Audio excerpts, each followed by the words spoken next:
우리 오늘 특별한 날이었습니다. 또 우리 다음 세대들이 우리를 부끄럽게 하고 또 젖먹이에 입에서 나오는 찬미 소리를 온전케 하셨다, 이런 말씀이 있는데, 시대를 뛰어넘어서 또 예나 지금이나 주님은 또 우리가 걱정하는 어린 세대들을 통해서 거꾸로 우리를 걱정하시는 그 주님의 마음을 보여주셔서 정말 다시 한번 또 도전과 희망과 그런 격려를 받는 그런 시간이 됐습니다. 오늘도 우리 주님을 사랑하신 분만 아멘 하십시다. 아멘, 아멘, 아멘. 주님의 말씀 좀 한 구절 보겠습니다.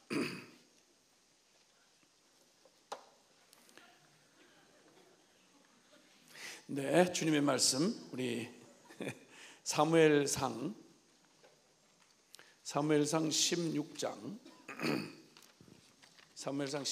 1절 한 절 말씀을 함께 보시겠습니다. 사무엘상 16장 1절 말씀 한 절 말씀을 같이 함께 봉독하겠습니다. 사무엘상 16장 1절 말씀 시작. 여호와께서 사무엘에게 이르시되 내가 이미 사울을 버려 이스라엘 왕이 되지 못하게 하였거늘 네가 그를 위하여 언제까지 슬퍼하겠느냐? 너는 뿔에 기름을 채워가지고 가라. 내가 너를 베들레헴 사람 이새에게로 보내리니 이는 내가 그의 아들 중에서 한 왕을 보았느니라 하시는지라. 아멘, 아멘.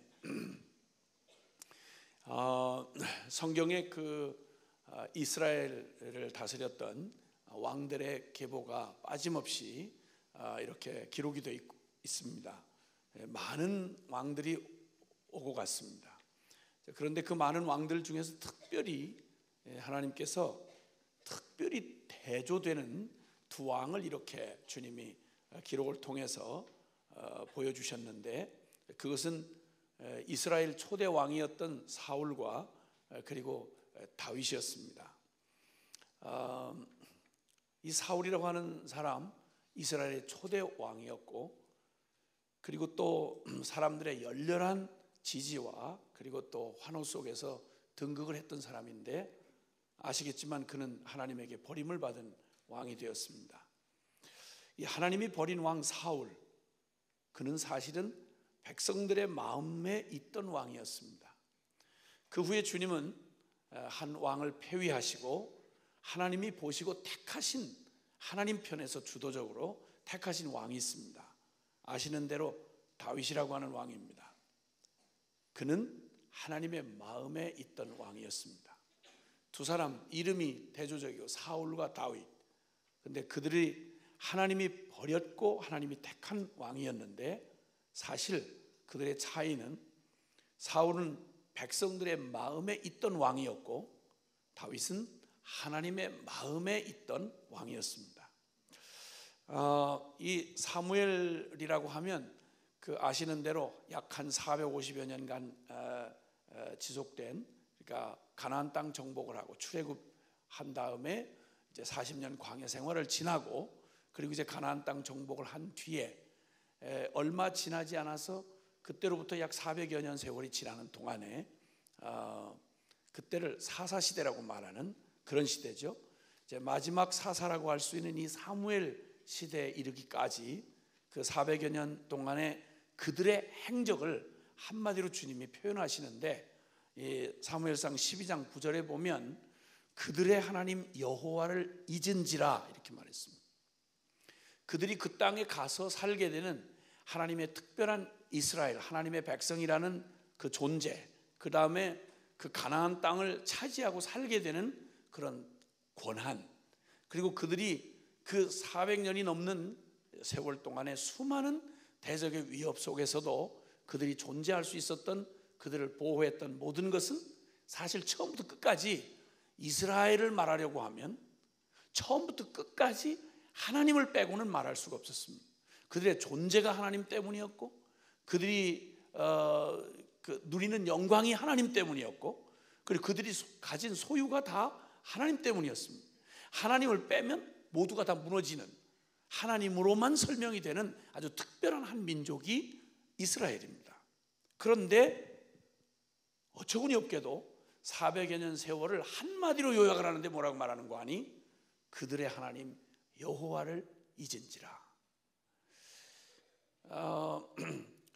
그리고는 그들이, 이 하나님을 잊은 그들이, 그들의 그 패역하고 이 반역된 그들 그 시대에 악함이 아주 노골적으로 드러난 사건을 성경이 기록을 하고 있습니다. 그들의 모든 일상이 죄로 이렇게 설명될 수밖에 없는 삶이었지만, 근데 그런 죄들이 아주 노골적으로 완벽하게 드러난 아주 한 사건을 성경이 기록을 해주고 있는데, 그것은 사무엘상 12장, 우리 좀 11절로 한번 가보시면 좋겠습니다. 사무엘상 12장 11절부터 13절 같이 함께 좀 읽어보시겠습니다. 시작. 여호와께서 여룻바알과 베단과 입다와 나 사무엘을 보내사 너희를 너희 사방 원수의 손에서 건져내사 너희에게 안전하게 살게 하셨거늘 너희가 암몬 자손의 왕 나하스가 너희를 치러 옴을 보고 너희의 하나님 여호와께서는 너희의 왕이 되심에도 불구하고 너희가 내게 이르기를 아니라 우리를 다스릴 왕이 있어야 하겠다 하였도다. 이제 너희가 구한 왕, 너희가 택한 왕을 보라. 여호와께서 너희 위에 왕을 세우셨느니라. 아멘. 자, 그리고 17절 18절 시작. 분별 때가 아니냐? 내가 여호와께 아뢰리니 여호와께서 우레와 비를 보내사 너희가 왕을 구한 일 곧 여호와의 목전에서 범한 죄악이 큼을 너희에게 밝히 알게 하시리라. 이에 사무엘이 여호와께 아뢰매 여호와께서 그날에 우레와 비를 보내시니 모든 백성이 여호와와 사무엘을 크게 두려워하니라. 아멘. 아멘. 바로 왕을 구한 사건이었습니다. 하나님이 이미 그들의 400여 년 세월 동안 그들의 끝없는 반역에도 불구하고 주님이 사사들을 보내셔서 하나님이 특별히 시대마다 하나님의 특별한 목적을 위해서 그 백성을 원수의 손에서 지켜주기 위해서 시대마다 사사들을 보내줬는데, 그 중에 뭐 기드온이라고 알려져 있는 여룻바알, 또 베단, 입다, 나 사무엘이 이르기까지 이 사사 시대에 하나님이 보냈던 사사들을 신실하게 보내셔서 너희는 하나님 앞에 끊임없이 반역하고 신실하지 않았지만 하나님은 그때마다 너희가 고통 중에 신음하고 부르짖으면 하나님이 사사들을 신실하게 약속을 지키시고 보내셔서 그들을 보호하고 지켜주셨는데, 그런데 그 너희를 건져내어 원수들의 손에서 건져내어 안전하게 살게 하셨거늘 하나님이 너희의 왕이 되심에도 불구하고 하나님이 사사들을 통해서 그들의 왕이 되어서 그들을 보호해 주셨음에도 불구하고 우리를 다스릴 다른 왕이 있어야 하겠습니다 하고 왕을 구했다는 것입니다. 그러니까 다시 한번 말하면 왕을 구한 이 죄악이 아주 지극히 큰 죄악인 것에 대해서 그들의 모든 그동안 자잘하게 저질러 왔던 모든 죄를 하나로 크게 이렇게 묶어서 드러낸 죄 중에 가장 심각한 죄 중에 하나인 왕을 구한 죄에 대해서 주님이 그들을 책망하시는 말씀이 여기 나와 있습니다. 사실 여기서 그들이 다른 왕을 구했다는 말은 하나님의 이 통치 방법, 즉 사사들을 통해서 그들을 다스리시고 하나님이 거룩한 진리로 그들을 인도하시는 그런 하나님의 방법에 대해서 하나님의 왕 되심을 거부한 것입니다. 하나님을 참된 왕이신 하나님을 거부하고 그들이 원하는 왕을 구했다고 하는 건 말로 하자면 반역죄에 속하는 거죠. 옛날에 왕정시대에 반역을 했다 그러면 그건 삼족을 멸하는 겁니다. 죄 중에 가장 무서운 죄죠. 죄가 다 크고 적은 일들이 있겠지만 그 죄 중에 가장 근본을 뒤흔드는 죄가 바로 뭐냐면 그 나라의 백성으로서 그 나라의 통치하는 왕을 반역했다. 그러면 그건 모든 죄를 합친 것보다 큰 죄가 되는 겁니다. 그런데 지금 그들이 그런 죄를 지었습니다. 물론 핑계는 처음부터 노골적으로 그렇게 드러내지는 않았습니다. 모든 죄 짓는 사람들이 다 변명과 합리화를 동원하고 그리고 끝내 마지막에 가서 마각을 드러내는 것처럼 언제나 죄는 그런 식으로 찾아오죠.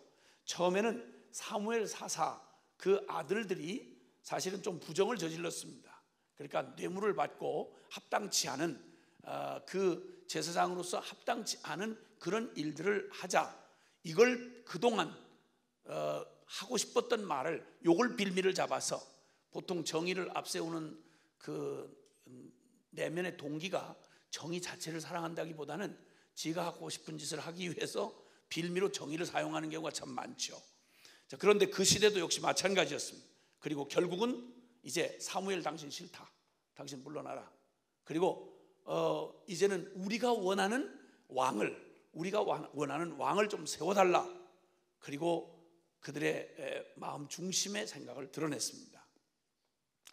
사실 여러분, 그 성경을 큰 사건으로 이렇게 요약을 해보면, 구약의 이스라엘, 즉 하나님의 백성, 구약의 이스라엘은 여호와 하나님의 왕 되심을 거절했고, 신약의 유대인은 유대인으로 왕으로 오신 예수 그리스도를 십자가에 못 박은 게 바로 성경의 역사입니다. 구약도 하나님을 버린 사건이요, 신약도 한마디로 말하면 하나님이 그 백성을 향해서 보내주신 진정한 왕 대신, 만왕의 왕 대신 예수 그리스도를 거절하고 십자가에 못 박았습니다.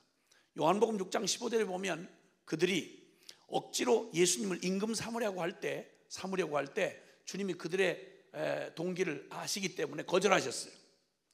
근데 나중에 요한복음 19장 15절에 이렇게 억지로 예수님을 임금 삼으려고 할 때가 언제였냐면, 그들이 오병이어로 떡과 고기를 얻어먹었을 때였습니다. 그들이 원하는 왕일 거라 기대를 하고 예수님을 왕 삼자고 덤벼들었습니다. 주님이 거절하셨죠. 그들의 동기가 잘못된 걸 아시고. 근데 진정 왕이 되셔야 하는 주님, 요한복음 19장 15절에 빌라도가 너희 왕을 십자가에 못 박으랴? 라고 물었더니 그들이 소리쳐 말하기를 가이사 외에, 로마의 가이사 왕 외에 우리에게 다른 왕이 없습니다 하고 하나님이 보낸 왕 예수 그리스도를 거절하는 악을 저질렀습니다. 구약도 그랬고 신약도 마찬가지였습니다. 하나님의 백성인 이스라엘이 그러했다면 오늘날 주님의 몸된 교회라고 하는 신약의 교회도 어쩌면 왕을, 예수 그리스도가 왕 되심을 밀어내는 그러한 일을 저지르고 있는지도 모르지요. 그렇지 않기를 바라지만 어쨌든 이렇게 해서 결국 하나님을 거역하고 하나님이 왕 되심을 거부하고 그들이 원하는 왕을 요구했습니다. 하나님도 이것에 대해서 사무엘의 그 슬퍼하는 마음을 주님께서 같이 이해하시고, 그래, 그들이 원하는 왕을 줘라, 그리고 허락을 하셨어요. 그래서 지금 첫째는 하나님이 버린 왕, 그러나 그들이 원했던 왕, 백성들의 마음에 있던 왕, 이 사울을 한번 살펴보려고 하는 겁니다. 이 사울 왕의 모습은 사실은 그 당시 이스라엘의 내면의 모습을 고스란히 드러내 보여준 바로 그런 왕이었습니다. 이스라엘의 마음을 알고 계시는 하나님이 그들의 마음에 부패하고 반역한 그들의 내면을 너무도 정확히 하신 하나님이 그들이 원하는 타입의 왕을, 그들이 좋아할 만한 왕을 주님께서 택해서 그들 앞에 왕을 달라고 소리치는 그들 앞에 미루셨습니다. 그 왕을 선택해 보여주신 겁니다.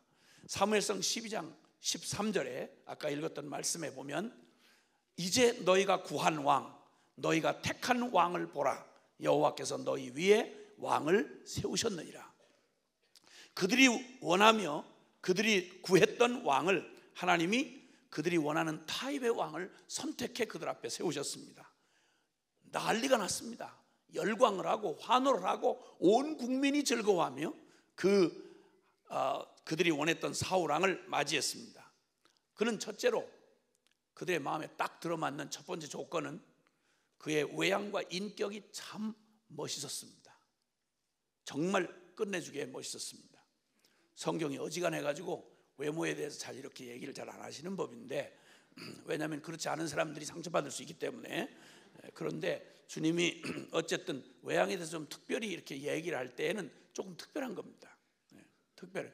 외모에 대해서 특별히 좀 언급했던 사람들 가운데 특별히 에서 같은 사람 같은 경우는 외모를 아주 면밀하게 말씀하셨습니다.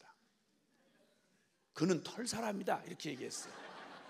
그냥 가죽 쭉 찢어서 딱 했는데 그 야성미 넘치는 그냥 알통공장 다녀가지고 근육 만든 게 아니고 그냥 들판을 누비면서 사냥을 하던 그의 그 튼튼하게 단련된 그 몸에다가 거기다 그는 별명이 에돔이었습니다. 에돔이라는 말은 붓다 이런 말입니다.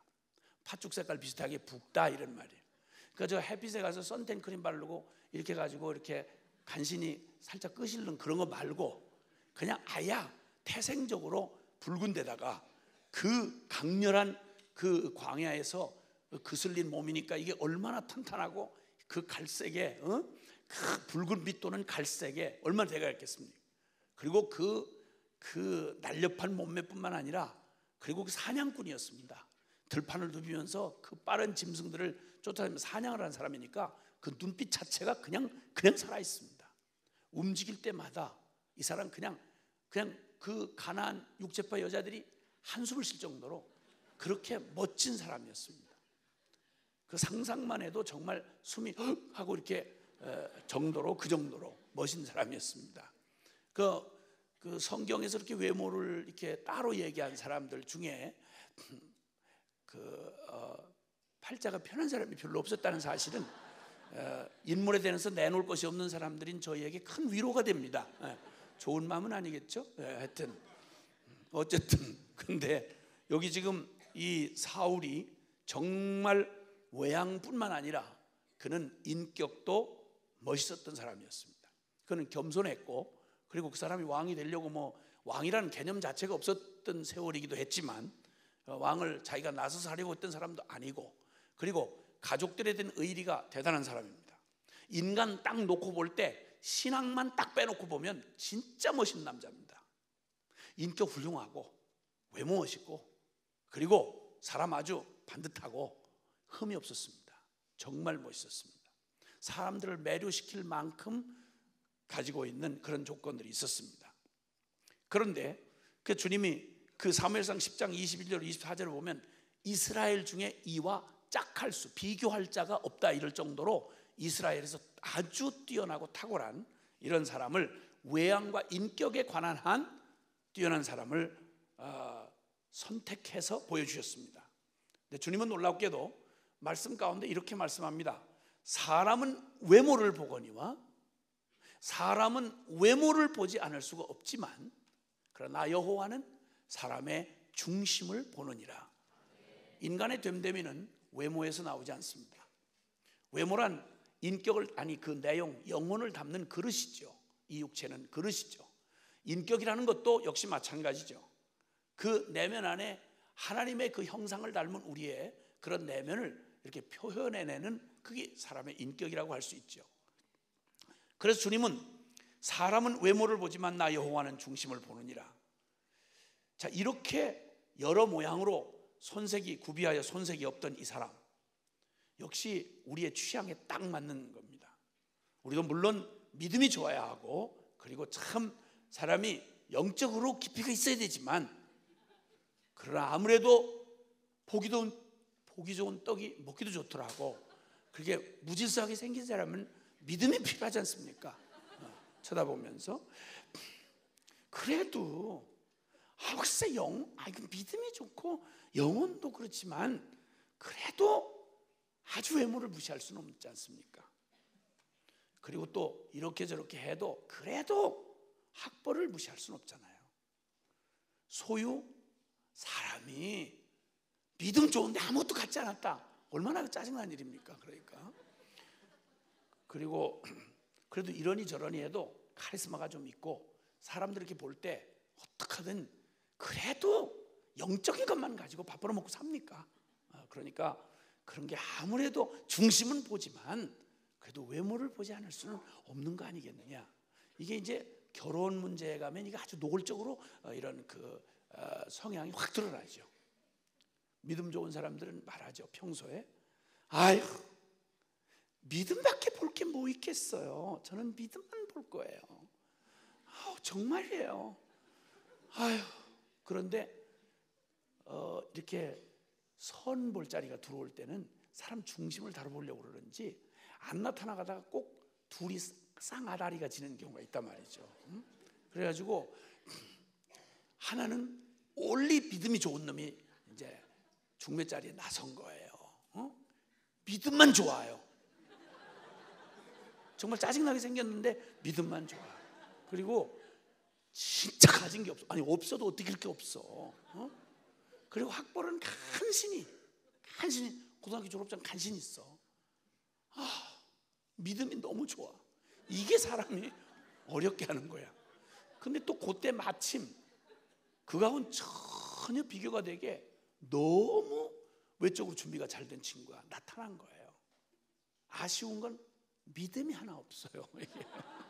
그래서 그놈이 예수님하고 인연을 맺은 건 그 군대 갔다가 단 게 그렇게 먹고 싶을 때 훈련소에서 두드려 맞고 막 힘들고 이럴 때 교회 가면 요구르트하고 초코파이 준다는 바람에, 그리고 요구르트 초코파이 때문에 갔다가 무슨 말인지 못 알아듣는데 갑자기 요구르트 초코파이 주고는 성부와 성자와 성령의 이름으로 맞박에다 물을 찍어 바르면서 그리고 세례를 줬단 말이야. 이게 진중 세례라 그래가지고 합동 물세례야 이게. 이렇게 해서 그냥 요구르트하고 초코파이 얻어먹고 맞박을 물로 찍어서 한 방 얻어맞으면서 예수님으로 세례받았다고 하는 이거밖에는 인연이 전혀 없는 놈인데, 근데 이놈이 나타났단 말이죠. 그래가지고 믿음만을 너무 주장하던 처녀 집사가 이 둘 사이의 갈등에 낀 거죠. 갈등할 것도 없지 사실은. 받는 쪽 그냥 그 순간 결론이 난 거죠. 근데 영적으로 표현을 하니까 중매해줬던 목사님들이 영적으로 표현을 하니까 이게 무슨 말인지를 잘 모르는 거예요. 자매들의 그 표현은 깊이 새겨봐야 돼요. 그게 액면 그대로 믿기는 어려운 게 자매들의 표현이에요. 더군다나 믿음 좋은 자매님들은 표현을 할 때 늘 영적으로 하기 때문에 깊이를 다시 생각해 봐야 된다고. 그 목사님들한테 그 원리 믿음만 좋은 그 시험들 놈 그놈에 대해서 어떠냐고 피드백을 물으니까 너무 훌륭한 분이군요. 그런데 기도가 안 돼요. 이 말은 벌써 마음에 없다 이 말로 알아들어야 되는데 목사님들은 너무 그걸 영적으로 해석을 하니까 그걸 그냥 진짜 믿음이 있어서 아주 고민하면서 기도하는 걸로 믿었단 말이에요 그게. 근데 나중에 이제 그러던 중에 결론 안 내리고 있는데 바로 그 물찬 제비새끼 같은 놈이 나왔단 말이죠. 예수님하고 인연은 맞박 맞으면서 그 한 세례받은 이후로는 전혀 인연이 없는 그놈이 딱 청혼을 했다고 하는 얘기를 하면서 이상하게 그 사람은 처음 보는 순간 이상하게 기도가 돼요. 이러면 벌써 물이 건너갔다는 사실을 알아야 되는데 나중에 결과가 어떻게 됐을 거라고요? 어떻게 됐을까요? 원리 믿음만 좋은 놈한테 갔을까요? 아니면 물찬 제비처럼 그렇게 외모가 반들어란데 믿음은 한 가지 아쉽게 없는 거기 갔을까요? 대답하지 마세요. 곤란할 때는 대답하지 마세요. 그때 그 상처를 받은 청년회장을 제가 알고 있어요. 그 믿음만 좋았던 그 청년회장 제가 알고 있는데 제가 그 청년회장은 아니라는 사실을 다시 한번 밝혀드리는 거예요. 물론 나도 청년회장을 했지만 그 청년회장은 아니라는 거예요.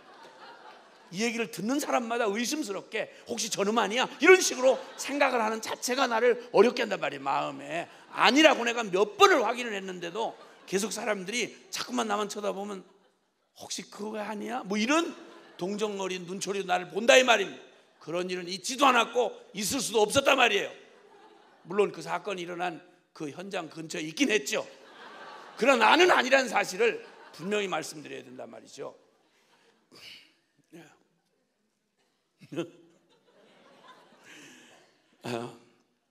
이 세상 나라 이 왕들의 그 화려하고 멋진 권위, 조직, 힘, 이걸 이방 나라들을 본 거거든요.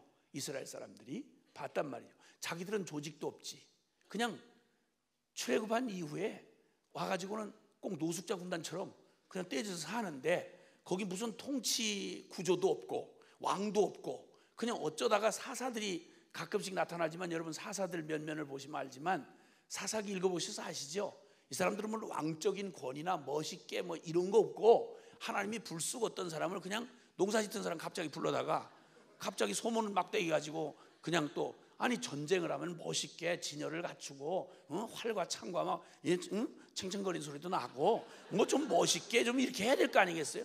아니 소문은 막대기 가지고 물론 이긴 건 좋아. 근데 모양이 안 난다 이겁니다. 우리는 폼샘 봉사하는 사람들 아니에요? 우리는 폼으로 먹고 사는 사람들인데 아예 폼을 주님이 전혀 신경을 안 쓰는 게 이게 늘 어렵단 말이에요. 예수님도 우리가 정말 처음 예수님이 2000년 전에 유대 땅에 오셨을 때 진짜 어려웠던 게 폼을 전혀 신경을 안 쓰고 오셨다는 게, 이게 갈릴리 나사렛에 오셔서 사람 헷갈리게 하신 그게 어려운 거란 말이죠.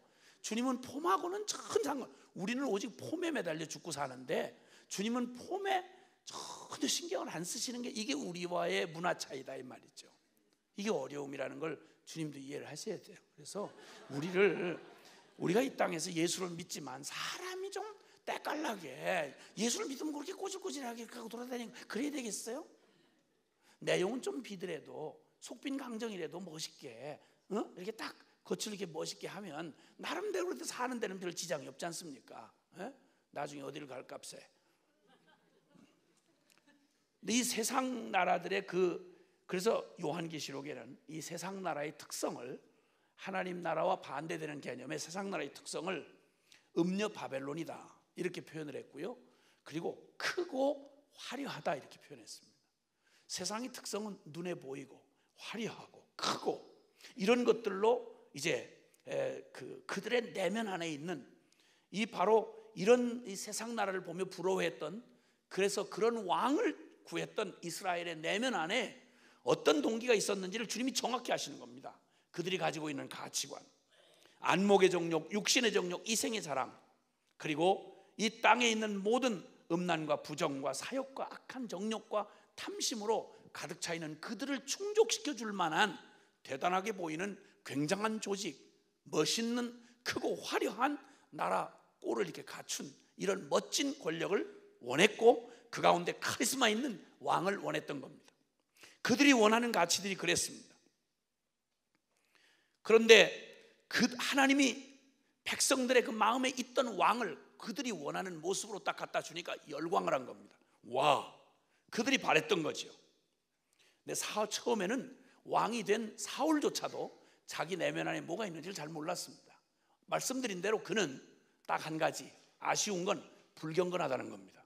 하나님에 대한 살아있는 신앙이 없는 거예요. 그리고 그것만 뺀다면, 그 믿음만 뺀다면 그는 인격적인 면에서나 외모에 있어서나 그는 부족함이 없는 사람이었습니다. 정말 멋진 사람이었습니다. 딱 하나의 아쉬움, 그건 하나님에 대한 경건함이 없는 이 아쉬움을 가지고 말입니다. 그러나 충분히 그걸 상쇄할 만큼 멋있었습니다. 오늘날 우리도 우리의 영적인 분별력이 온전하지 못하면 우리도 온통 우리의 교회를 외양으로 자꾸만 판단하는 경향이 있습니다. 그리고 그게 부러운 거지요. 우리의 마음을 충족시켜 줄 만한, 우리의 내면 안에 변하지 않는 이 세속적 가치를 충족시켜 줄 만한 그러한 왕을 원했습니다. 근데 정말 그 왕이 눈앞에 나타난 겁니다. 그러니까 그들이 열광을 하고 그 왕을 세웠습니다. 그리고 또 이 왕은 두 번째로, 이 왕은 하나님이 아닌 스스로가 왕이 되고자 했던 왕이었습니다. 자, 백성은 하나님을 버리고 왕을 구했고 또 왕이 된 사울은 왕의 권위를 하나님에게 돌리지 아니하고 스스로 이스라엘의 왕이기를 스스로 자청했던, 둘 다 마찬가지로 불신앙의 존재들이었습니다. 주어진 이 기회에 화려하게 보이는 왕권, 그리고 그 나라라고 하는 눈에 보이는 조직과 그 화려함, 여기에 넋을 팔고 그 모든 걸 허락하신, 그 모든 것의 배후가 되시는, 그리고 근본이 되시는 하나님을 깨끗이 잊어버렸습니다. 그들에게 있어서 하나님은 이용의 대상이지 경배하고 진정으로 섬길 하나님, 왕이 아니었습니다. 그들에게 위안의 대상이지 왕이 될 수가 없었습니다. 그러니까 그들 안에 모든 게 다 있었어요.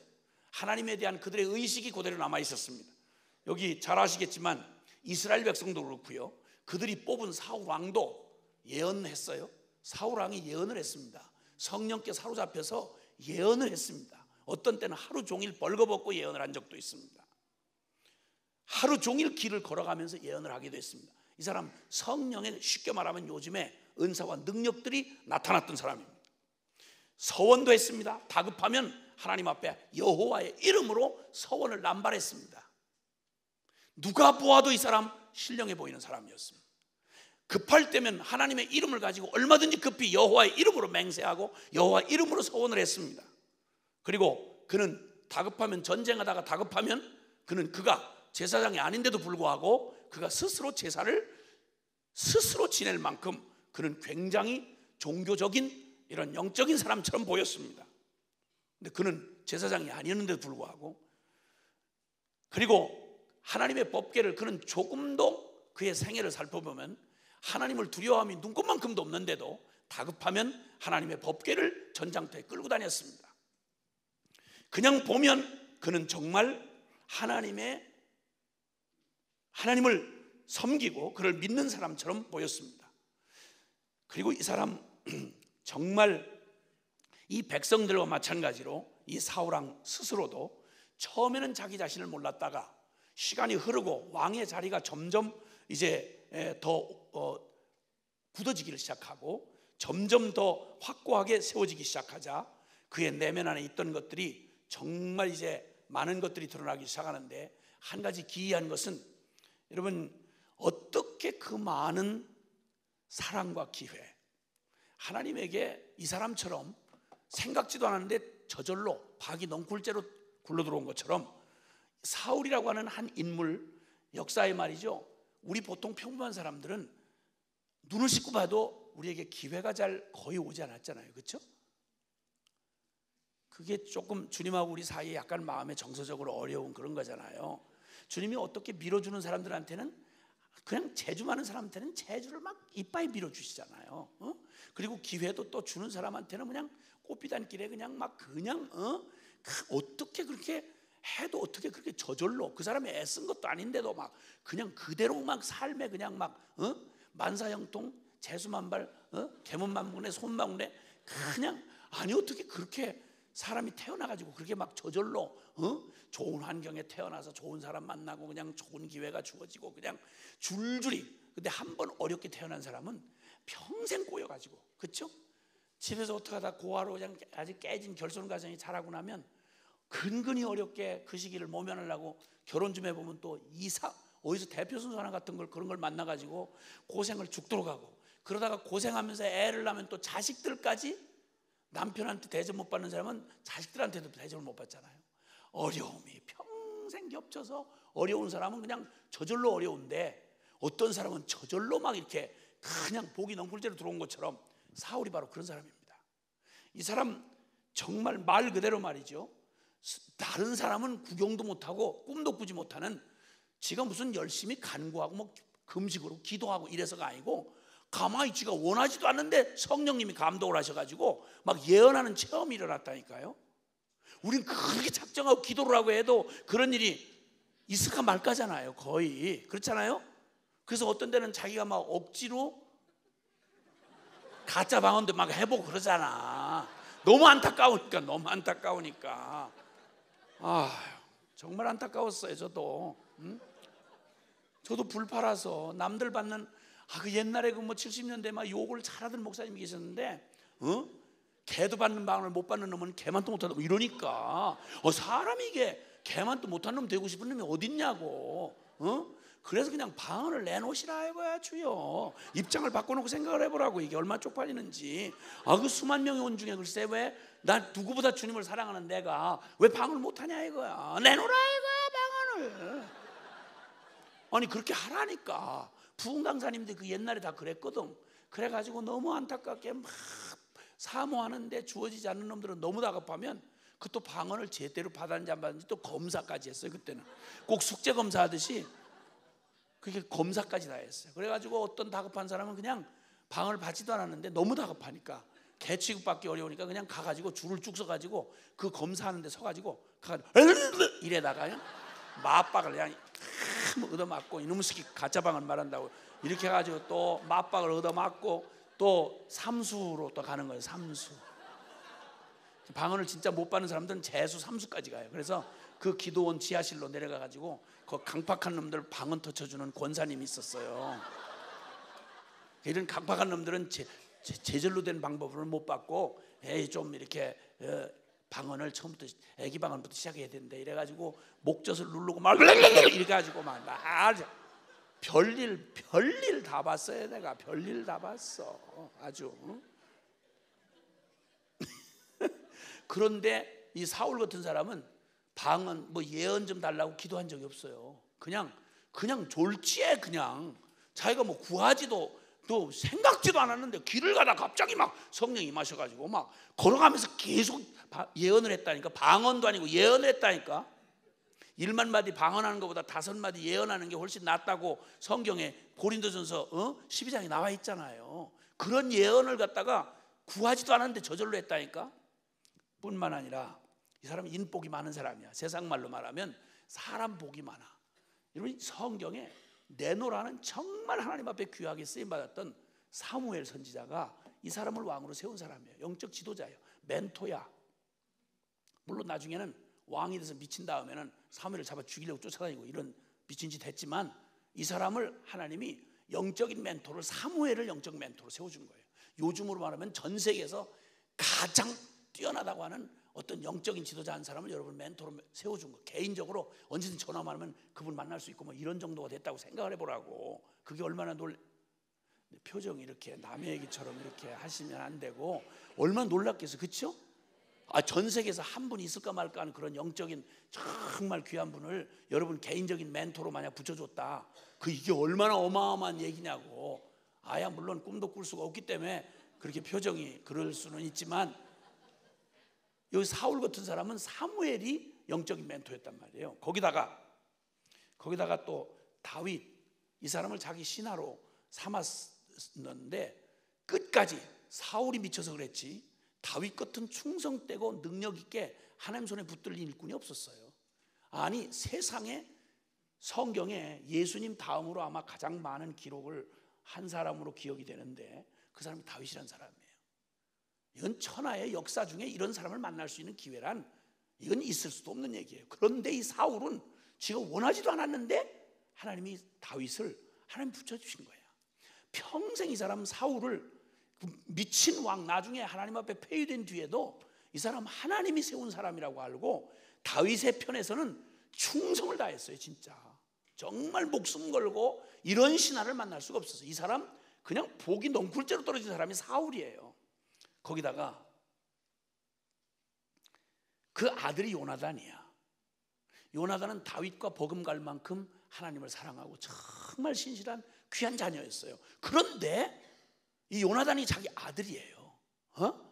그리고 하나님이 이 사람에게 남다른 기회를 주셨는데 이스라엘 역사상 최초로 초대 왕이 됐어요. 거기다가 백성들의 그 열광적인 지지를 받았어요. 그리고 하나님의 도우심을 이 사람처럼 많이 받은 사람도 그렇게 많지 않아요. 거기다가 그가 별짓을 다해도 하나님께서 그를 끝까지 그에게 대한 하나님의 인자를 거두지 아니하시고 오래 참으시면서 하나님의 자비를 베푸시면서 그를 돌이킬 기회를 주셨어요.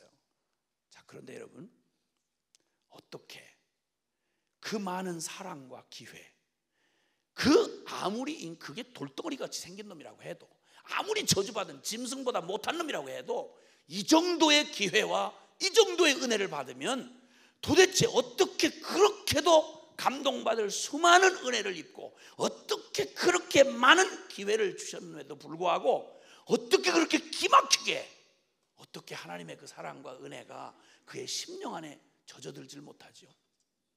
꼭 장독 뚜껑을 덮어놓은 것처럼 비가 아무리 쏟아져도 장독 뚜껑 덮어놓으면 비 한 방울도 안 들어가는 것처럼 비닐 옷을 입으면 비가 억수같이 쏟아져도 그게 스며들지 않는 것처럼 여러분 우리 일생 가운데 조그마한 감동 하나만 해도 우리가 평생 잊지 못하고 그 감동을 늘 되새기고 감사하고 그러잖아요. 근데 사울 같은 사람이 도대체 어떻게 인간이 이럴 수가 있을까? 이 많은 기회와 이 어마어마한 사랑을 받는데 그 중에 하나라도 감동을 받을 수 있으련만 이게 스며들질 못하고 하나도 스며들지 못한 바로 이 사람, 그게 바로 누군가 하니 스스로 왕이 된 사람. 이만큼 스스로 왕이 세워지는 사람, 스스로 왕이 된 자가 이렇게 비극적인 거예요.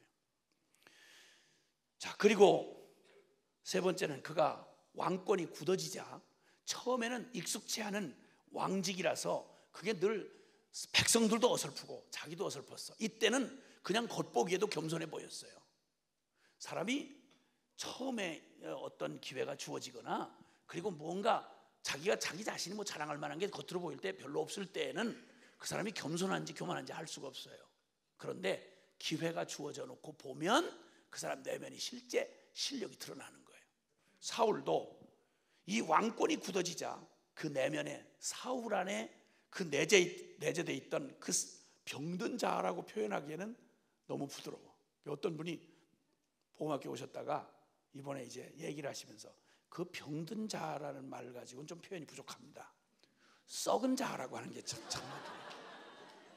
나는 마음이 부드러워가지고 뭐 그렇게 막 잔인한 말을 쓰기가 마음에 참 어려워요. 나는 이상하게 마음이 부드러운가 봐. 그래서 그런 말을 막 잔인하게 하기가 참 마음이 어려워요. 용기를 많이 내야 돼. 그래서 용기를 내가지고 한번 해볼 거야. 썩은 자, 그 숨겨졌던 썩은 자의 탐욕이 거침없이 광기로 드러났습니다.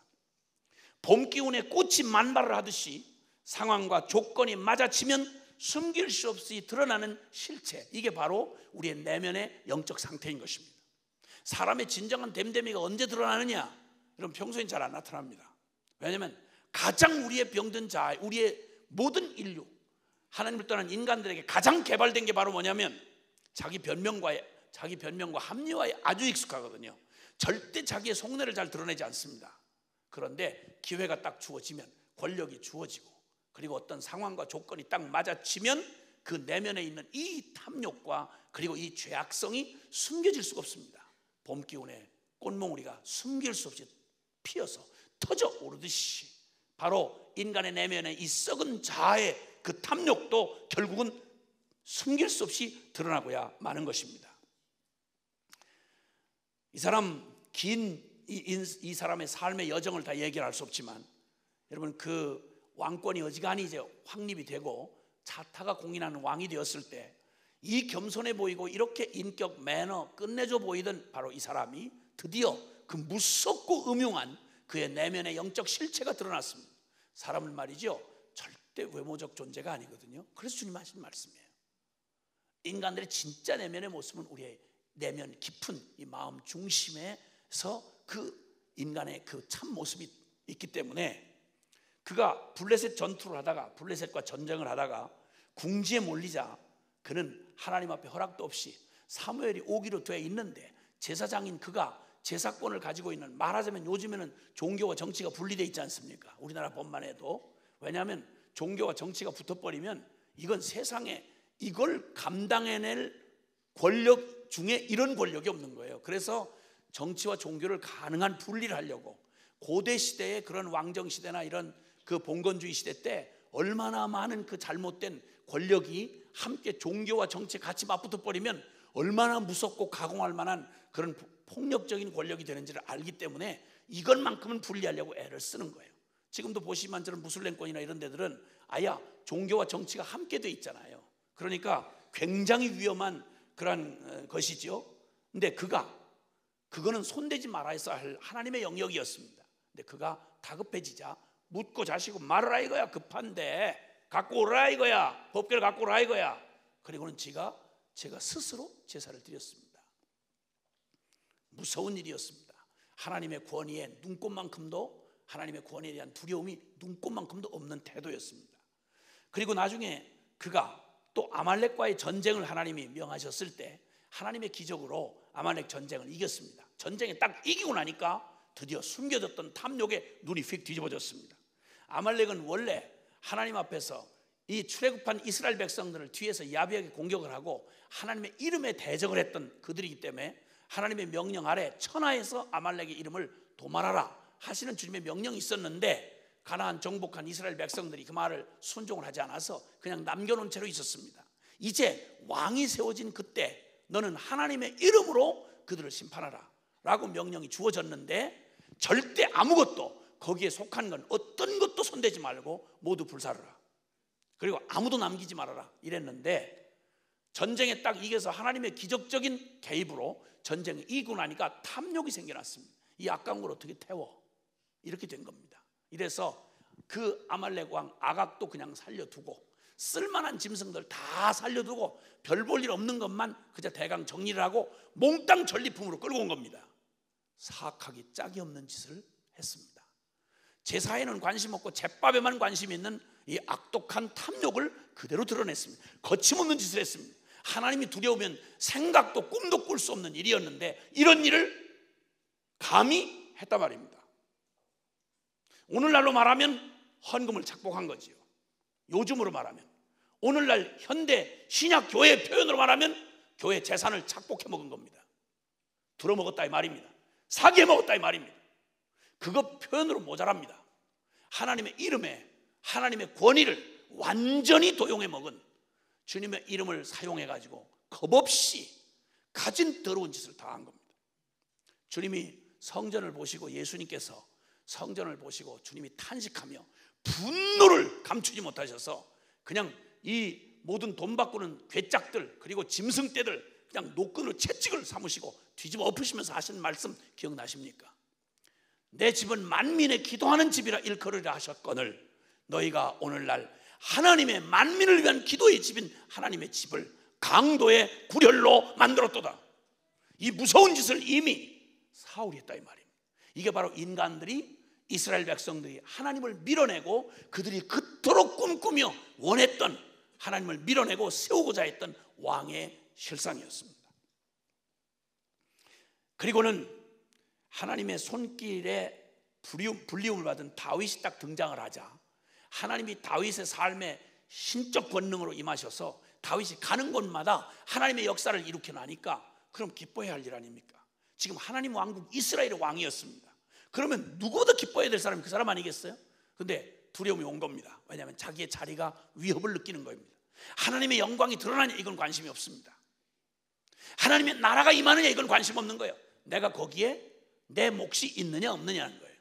내 자리가 안전하냐 안전하지 않느냐는 거예요. 하나님의 영광보다는 그의 영광이 더 중요했고, 하나님이 보좌에 앉으셔서 그의 왕권보다는 자신의 왕권이 더 중요했던 겁니다. 그리고는 사악하게 나중에는 이 질투, 시기 질투에 미쳐가지고 그가 나중에 점점 발작을 하기 시작하는데, 여러분 아시다시피 그 기나긴 이 사무엘서의 기록이 미친왕 사울의 그 펄펄 뛰는 이 도대체 이게 하나님을 믿는 사람으로 시작했던, 더군다나 하나님의 나라의 초대 왕으로 세움받았던 사람이라고는 상상을 할 수가 없을 만큼 나중에는 광기에 미쳐가지고 실제 귀신이 들렸습니다. 그리고 막 귀신의 악한 영이 들어와서 막 그냥 소리를 지르고 발광을 할 때면 정말 다윗을 통해서 수금을 타야 간신히 안정이 되고, 그리고는 막 이 질투심에 뒤집어지기를 시작하니까 이 사람 얼마나 권력에, 사람들이 말하잖아요. 인간은 권력의 동물이라고. 인간의 이 권력에 대한 이 추구는 대단합니다. 그러니까 쉽게 말하면 왕권에 대한 문제입니다. 인간의 문제는 사실은 왕권의 문제입니다. 누가 왕이냐는 거예요. 누가 진정한 왕이냐는 것입니다. 그리고는 그가 자신의 왕이 되고자 했던 그가 자신의 왕권을 느끼면, 그 왕권의 위협을 느끼면 하나님도 심지어는 자식도 이 다윗을 죽이려고 자기 딸들을 이용합니다. 무서운 사람입니다. 다윗을 함정에 몰아넣어서 죽게 하려고 첫째 딸 메랍을 사용하고, 그러다 안 되니까 싹 이제 딴 사람한테 시집보내고, 그 다음에 미갈이라고 하는 자기 둘째 딸도 사용합니다. 이 무서운 권력에 미쳐버리면요 자기 가족도 팔아먹습니다. 이게 인간이 권력의 이 존재거든요. 아시겠지만 여러분, 사단이 어떻게 사단된지 아시잖아요. 그렇죠? 그놈이 감히 하나님 자리를 넘보았던 놈이, 그게 천사장이 사단이 된 거 아닙니까? 죄의 가장 깊은 뿌리 속에는 이 무서운 음모가 밑에 자리 잡고 있는 겁니다. 그리고는 그가 나중에 자식도 의리도 그 무엇도 탐욕에 미쳐서 은혜의 기회를 저주로 바꾸고 결국은 비참한 멸망에 이른 비극의 왕으로 기록이 된 사람, 그가 바로 백성들의 마음 안에 있었던 왕, 그리고 하나님을 밀어내고 이 왕을 세워달라고 그렇게 악을 써서 세웠던 바로 그 왕이 바로 사울이라고 하는 왕이었습니다. 이게 그 당시 하나님을 저버린 이스라엘 백성들의 한 사람 한 사람의 내면 안에 있던 모습이 고스란히 사울로 드러나는 것입니다. 내가 원하는 왕, 결국 내가 왕이 되고 싶었던 거죠. 그리고는 내가 원하는 왕을 세우면 내가 만족하게 될 것이라고 생각한 거죠. 왕은 권한을 말하는데 내가 갖고 싶고 내가 누리고 싶고 내가 취하고 싶었던 세속적 가치, 그리고 이 썩은 세상의 모든 화려하고 큰 것들, 자기의 탐욕과 이 모든 정욕을 채워줄 만한 것들이라고 생각되어지는 내가 꿈꾸던 왕, 그 왕이 사울의 모습으로 내 앞에 덜컥 다가오면 우리는 그 앞에 경배를 하고, 그리고 거기서 나의 모든 만족을 얻게 될 것이라고 생각하고 하나님을, 진정한 왕 되신 하나님을 밀어내고 그 왕, 나의 왕, 내가 원하는 왕, 내가 꿈꾸는 왕, 그 왕을 취하면 내가 모든 걸 누리게 될 거라고 생각하고 그 왕을 선택했는데, 무섭게도 이스라엘은 이 미친 왕에게 시달리며 수없는 피바람이 불어야만 했습니다. 놀랍죠? 나의 안전한 미래, 나의 병든 자아가 원하는 그런 나의 보장, 나의 삶에 대한 보장, 쉬운 일, 인정, 평판, 그리고 사람들을 두려워하면서 땅에 있는 이 정과 욕심을 얻게 될 거라고 생각해서 세웠던 그 왕이 도리어 우리를 종으로 삼아서 기가 막히게도 비참하게도 자신들의 정욕의 왕을 세워서 그것을 얻으면, 그러면 내가 결국 그것을 취하게 될 거라고 생각하는 이 거짓된 속임에 속아서 결국 스스로에게 족쇄를 거는 일이 되고 말았습니다. 주님은 성경에 이미 진리로 말씀합니다. 죄를 지으면 우리의 육적 정욕을 채워서 우리가 만족하게 될 거라는 그 유혹 때문에 보통은 죄를 짓습니다. 근데 놀랍게도 성경은 딱 한 줄로 말합니다. 죄를 짓는 자마다 죄의 종이라.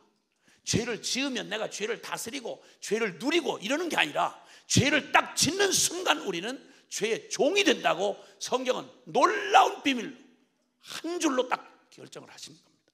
내가 나의 왕을 세우면 내가 그 왕이 되어 내 모든 걸 누릴 거라고 생각하고 착각하고 딱 덫을 무는 순간 우리는 바로 그 왕에게 족쇄를 딱 채운 채로 비참하게 초대왕 사울에게 휘둘렸던 그 비탄했던 마음이 상하고 그리고 고통당했던 그 시대의 백성들처럼 고스란히 내가 세운 왕에게 내가 붙들려서 고통을 당하게 된다는 사실을 역사를 통해 보여줍니다. 우리는 복음을 통해 알게 된 우리의 병든 우리의 자아, 우리가 십자가가 실제가 되지 못한 채 여전히 내가 주인이 되어 내가 왕이 되어 살아왔던 나의 비참했던 실존을 성경은 아주 단순하고도 명확하게 우리의 내면의 모습을 그대로 진단해 주지 않습니까? 에베소서 2장 1절 3절 잘 아시는 말씀 함께 한번 보시겠습니다. 에베소서 2장 1절 3절 같이 보시겠습니다. 에베소서 2장 1절로 3절 찾으셨으면 같이 함께 시작. 허물과 죄로 죽었던 너희를 살리셨도다. 그때 너희는 그 가운데서 행하여 이 세상 풍조를 따르고 공중의 권세 잡은 자를 따랐으니 곧 지금 불순종의 아들들 가운데서 역사하는 영이라. 전에는 우리도 다 그 가운데서 우리 육체의 욕심을 따라 지내며 육체와 마음에 원하는 것을 하여 다른 이들과 같이 본질상 진노의 자녀이었더니. 아멘. 병든 자 육체의 욕심이 왕이 되어 살아온다고 실컷 살았던 것이 불순종 아들들 가운데 역사하는 그 악한 영에게, 공중의 권세 잡은 자에게 붙들려서 진노의 자녀가 되었던 우리의 모습을 여기 말씀하고 있습니다.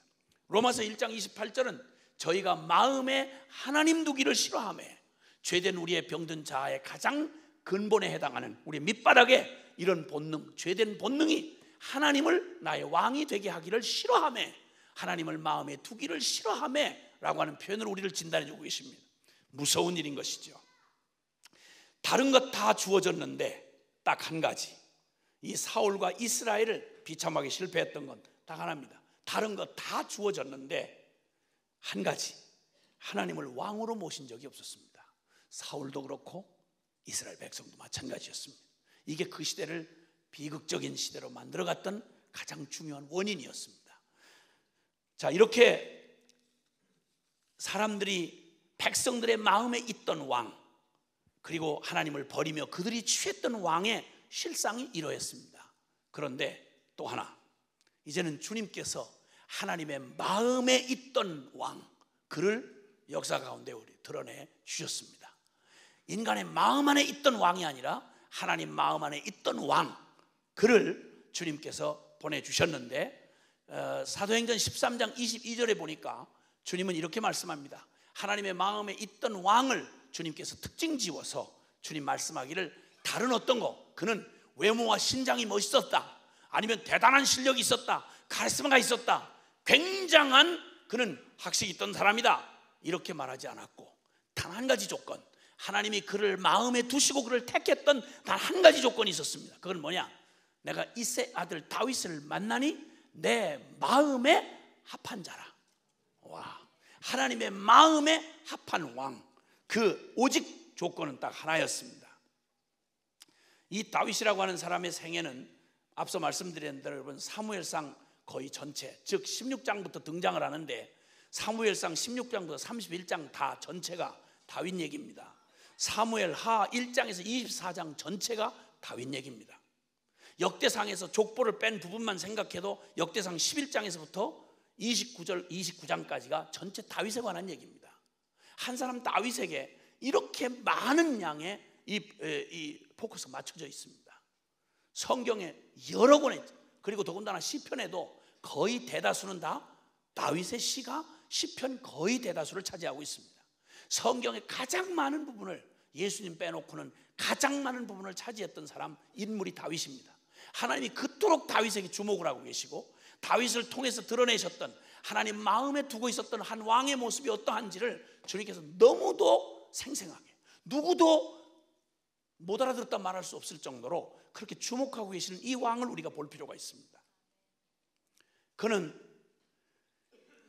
다윗 그 자신은 자신도 몰랐고 사람들도 몰랐는데, 놀라웠게 주님은 이 다윗에 관하여 하나님의 마음에 있던 왕을 우리에게 표현해 주실 때 주님이 놀라웠게도 그를 하나님의 마음에서 이미 그를 왕으로 보았느니라 라고 말씀하실 때가 언제냐면 다윗은 자기 스스로 모를 때입니다. 사람도 모를 때고요. 우리 아까 읽었던 본문에 보니까 사무엘상 16장 1절에 보니까 너는 뿔에 기름을 채워가지고 가라. 내가 너를 베들레헴 사람 이새에게로 보내리니 이는 내가 그의 아들 중에서 한 왕을 보았느니라 하시니라. 아멘. 여러분, 이때가 어느 때냐면 저 베들레헴에서 목동으로 양 몇 마리를 키우고 있을 소년 때였습니다.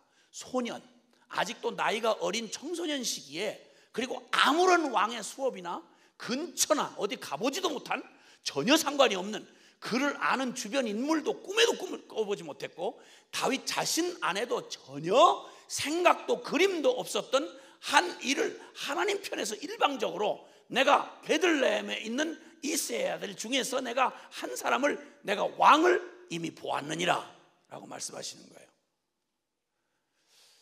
사랑하는 여러분, 다른 사람 다 몰라도요, 또 나는 나를 몰라도 하나님은 나를 아십니다. 성경이 우리에게 말해주고 있는 놀랍고 기절을 할 모습 중에 하나는, 정말 복음 중에 복음 중에 하나는, 내가 하나님을 알기 전, 내가 그분을 더듬어 찾아갈 수도 없던 흑암 중에 있을 때, 동과 서와 남과 북으로 멀리 떠나, 진리에서 멀리 떠나고 생명에서 멀리 떠나 있을 그때, 영이 죽어 하나님을 스스로 찾아갈 수 없는 기가 막힌, 표현으로 말하면 끝없는 저 밑이 없는 저 무적행 같은 웅덩이에, 절망의 웅덩이에 떨어졌던 죄악된 나, 어디서 와서 어디로 가며 무엇을 위해 내가 존재하는지를 누구도 대답해 줄 수 없는, 내 인생의 비밀을 누구도 아는 자가 없고 나를 낳아준 부모도 알 수가 없는 거죠. 제일 끔찍하고 제일 비극적인 게 바로 우리 인생이 도대체 어디서 와서 어디로 가는지, 내가 왜 존재하는지, 나는 누군지, 내가 도대체 왜 이 땅에 왔는지 아무도 내 비밀을 말해줄 자가 없다는 말이에요. 부모도 말 못해요. 누구도 알 수 없어요. 그래, 놀라웠게도 아무도 모르던 그때, 그 자신도 모르던 그때, 이 다윗을 하나님이, 왕하고는 아무런 상관도 없고 준비도 없는 그때 하나님이 그를 이미 내가 한 사람, 그 아들 중에서 한 왕을 보았느니라. 여러분, 저와 여러분의 인생이 주님 손안에 있다는 것입니다. 그리고 나는 모르는 내 인생의 비밀을 나를 지으신 하나님을 아신다는 겁니다. 내가 아무리 답답하고 기가 막힐 웅덩이 같은 인생을 가지고 태어났고, 아무리 막막하고 그리고 도대체 어디로 가야 할지, 동서남북 어디가 내가 가야 할 곳인지를 모른 채로 내가 방황하는 존재라 할지라도, 그리고 내 인생에 풀리지 않는 수많은 이 기가 막힌 미스테리 같은, 나는 왜 이렇게밖에는 태어날 수 없나, 나는 왜 이런 존재일 수밖에 없나, 누구도 나를 도와줄 수 없는 기가 막힐 웅덩이에서 주님은 말합니다. 아브라함에게 말할 때도 말씀하셨습니다. 너 아브라함아, 너를 파낸 저 우묵한 구덩이를 생각해보라. 너를 떠난 반석을 생각해보라. 네가 무슨 근거 있었니? 네가 무슨 너에게서 뭐 너를 소중히 생각할 만한 뭐가 있었니? 주님께서 놀라웠게도 우리를, 다른 모두가 다 모르고 모두가 나를 잊었어도 나를 아시는 한 분이 계십니다. 그분이 바로 우리의 진정한 왕이신 살아계신 우리 주님이십니다. 가장 소망 없던 인생으로 태어나서 내가 왜 이렇게 태어났는지, 난 앞으로 어떻게 될 것인지, 내 인생에 왜 이런 길로 들어섰는지, 어떻게 하면 이 길을 빠져나갈 수 있는지 아무도 알 수 없었던 버림받은 저 같은 불쌍한 인생에게 주님이 찾아오셔서 감동이 됐던 것은 그 하나님이, 나도 나를 알 수 없고 나를 사랑할 수 없는 나를 하나님이 사랑하다가 우연히 길가에서 만난 그지에게 동정을 베푸는 게 아니라, 내가 하나님을 모를 때 우리가 각기 그릇 행하여, 이사야 53장 6절에 우리는 각기 그릇 행하여 제 길로 갔거늘 여호와께서는 우리 무리의 죄악을 그에게 담당시키셨도다. 복음이 소망이 있는 것은 모든 인류가 다 하나님을 마음 중심으로 떠나서 각기 제 길로 죄짓고 가는 그때에도 그들은 하나님을 거역하고 반역하고 하나님을 찾을 수 없었던 이 기가 막힐 영혼들에게 하나님이 먼저 세상을 이처럼 사랑하사, 이 사실을 깨달은 요한 사도는 그의 복음서에서뿐만 아니라 요한 1서에서도 그는 말합니다. 보라, 하나님의 사랑이 어떻게 나타난 바 되었는가. 사랑은 여기 있으니 우리가 하나님을 먼저 사랑한 것이 아니요, 우리가 먼저 하나님을 사랑한 게 아니다. 우리가 그분을 찾았거나 그분에게 사랑받을 만한 짓을 했거나 이게 아니다. 하나님이 먼저 우리를 사랑하사, 하나님이 먼저 우리를 사랑하사, 여러분이 먼저 자에 주목하시길 바랍니다. 하나님이 먼저 오시지 않았더라면 복음은 우리에게 복음이 될 수 없었습니다. 누가 알아서 하나님을 정확하게 알아 찾아갈 놈이 누가 있겠습니까? 태어나면서부터 죄의 미궁 가운데 태어나서 죄 중에 살다가 영원히 지옥에 쓸어넣을 존재적 죄인으로 태어난 우리에게, 선한 걸 하나도 찾아볼 수 없는 우리에게 만약 알아서 찾아가라고 그랬다면 인류 역사에 왔다 간 모든 인간 중에 누가 하나님을 만날 자가 있겠습니까? 그런데 놀라웠게도 하나님이 먼저 아시고 우리를 찾아오셔서 알아듣도록 우리에게 말씀해 주시고, 그 악하고 저주받은 우리의 심령 안에 여러 부분과 여러 모양으로 말씀하시다가 마지막에는 당신의 아들로 우리에게 말씀하셨다고 히브리서 1장 1절 2절에 말씀하십니다. 이 주님의 넘치는 사랑이 아니었다면, 그분이 먼저 우리를 사랑하시는 그분 안에서 스스로 사랑하신 사랑이 아니었더라면 우리 중 누구도 이 복음에 참여할 자가 아무도 없었습니다. 지금도 주님은 그 마음을 선교라고 하는 주님의 이 미션을 통해서 지금도 땅끝의 모든 영혼들에게, 땅끝의 영혼들이 다 아무도 하나님을 찾지 아니할 때 주님은 2000년 전 마지막 이 땅에서 갈보리 언덕의 십자가에서 피를 쏟으시고 부활한 다음 사랑하는 제자들에게 이렇게 말했습니다. 이건 수천 년 전, 예수 그리스도 오시기 전 수천 년 전에 아브라함이 하셨던 말씀이었습니다. 아브라함아, 네가 순종하면 너를 복의 근원 삼아 너로 말미암아 내 후손으로 말미암아 모든 민족이 복을 받게 하려 하심이라. 그러더니 결국 주님은 끝내 아들을 보내주셨고, 그 아들은 제자들에게 이런 유언을 남기셨습니다. 볼지어다 내가 세상 끝날까지 너와 함께 있으마.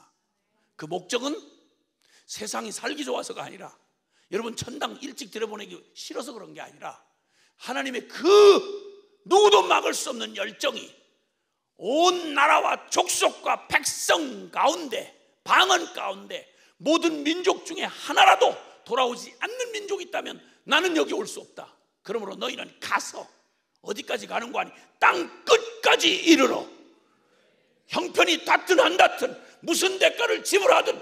그래서 지금도 하나님의 마음은 그분의 사랑을 받은 사람, 그 심령이 붙들린 하나님의 종들을 선교사로 만들어서 지구촌 땅 끝까지 그렇게 거역하고 거절하는 그들에게 끝없는 일방적인 사랑으로 지금도 끝까지 그 민족을 찾아가시고 그 민족을 섬기시고 그 민족을 돌이키시는 이 주님 아버지의 마음이, 그분의 마음 안에 이 선교의 이 마음이 오늘도 쉬지 아니하시고 당신을 향하여 저항하는 온 세상을 향해 낭비하듯 아낌없이 당신의 종들을 보내요. 그리고 그들을 주께로 돌이키는 일을 지금도 하고 계십니다. 2000년 전 갈보리 언덕의 예수 그리스도의 십자가는 내용상으로는 완성되었습니다. 그러나 놀랍게도 바울은 이런 고백을 합니다. 나는 그리스도의 남은 고난을 내 몸에 채우노라. 주님의 남은 고난이 뭘까요? 이미 생명값 다 주시고 구원 얻을 모든 값을 다 지불하시고 다 이뤘다고 완성하신 주님에게 남은 고난이 뭘까요? 그것은 이미 이루신 십자가의 그 복음을, 내용도 십자가지만 그 십자가 복음을 영이 주고 알아들을 수 없는 이 영혼들을 그 죽은 시체덩어리 같은 에스겔 해골굴짝의 마른 뼈다귀 같은 우리들을 알아듣도록 섬기기 위하여 주님 또다시 해산하는 수고와 함께 십자가의 죽음 같은 고난을 당신의 종들에게 넘기시고 그리고 그 일을 통하여 오늘도 구원하신 일을 행하신다 이 말입니다. 오 하나님, 그 하나님이 먼저 사랑하사 먼저 우리를 아셨다고 말씀합니다. 내가 너를 안다고 말씀합니다. 여러분, 주님이 아신답니다. 여러분 아신답니다. 예수님 만났던 그 불행한 한 인간, 이름은 순결이라는 이름을 가지고 있지만 정말 더럽게 살았던 누가복음 19장의 주인공 삭개오, 세리장 삭개오를 아실 겁니다. 이름이 순결이라는 이름입니다.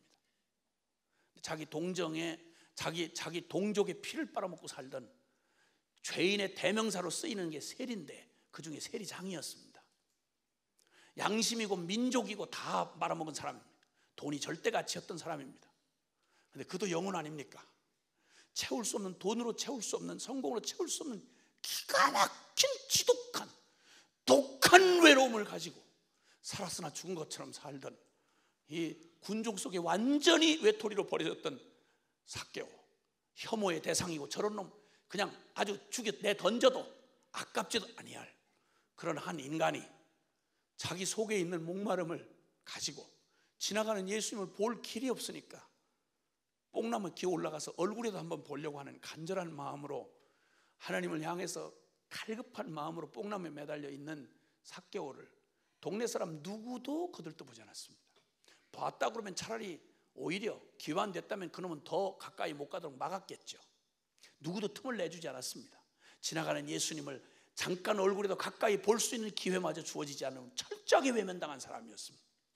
사람들에게 그는 아무것도 하나님 앞에 내놓을 게 없었습니다.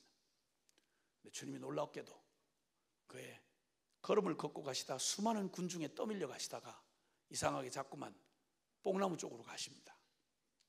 부른 적도 찾은 적도 없는데 주님이 뽕나무에서 신음소리도 들리지 않았고 고함소리도 들리지 않았는데 삭개오 영혼 속에 소리 없이 그 지독한 외로움에 떨고 있는 불쌍한 한 영혼의 신음을 우리 주님은 듣고 계셨습니다. 한 영혼의 지독한 두려움과 목마름과 외로움을 주님 보고 계셨습니다. 치어 죽어도 아깝지 않을 놈, 그 인간이기를 포기한 그놈, 근데 주님에게는 포기할 수 없는 사람이었습니다. 찾아가셨습니다. 삭개오야, 이름을 불러내는데 덜컥 떨어져 죽을 뻔했습니다. 아니 누가 내 이름을 기억하고 있냔 말이에요. 더군다나 그가 누구신데 내 이름을 기억하고 있냔 말이에요. 유명인도 아니었습니다. 가치 있는 놈도 아니었습니다. 내 자신도 그냥 확 내던지고 싶은 저주받을, 불행하게 태어나서 저주받은 놈이었습니다. 근데 어떻게 저 예수 그분이 내 이름을 기억하고 있냐는 말입니다. 어떻게 그분이 내 이름을 안다는 말은 내게 있는 모든 걸 안다는 말 아니겠습니까? 널쩍 죽을 뻔했습니다.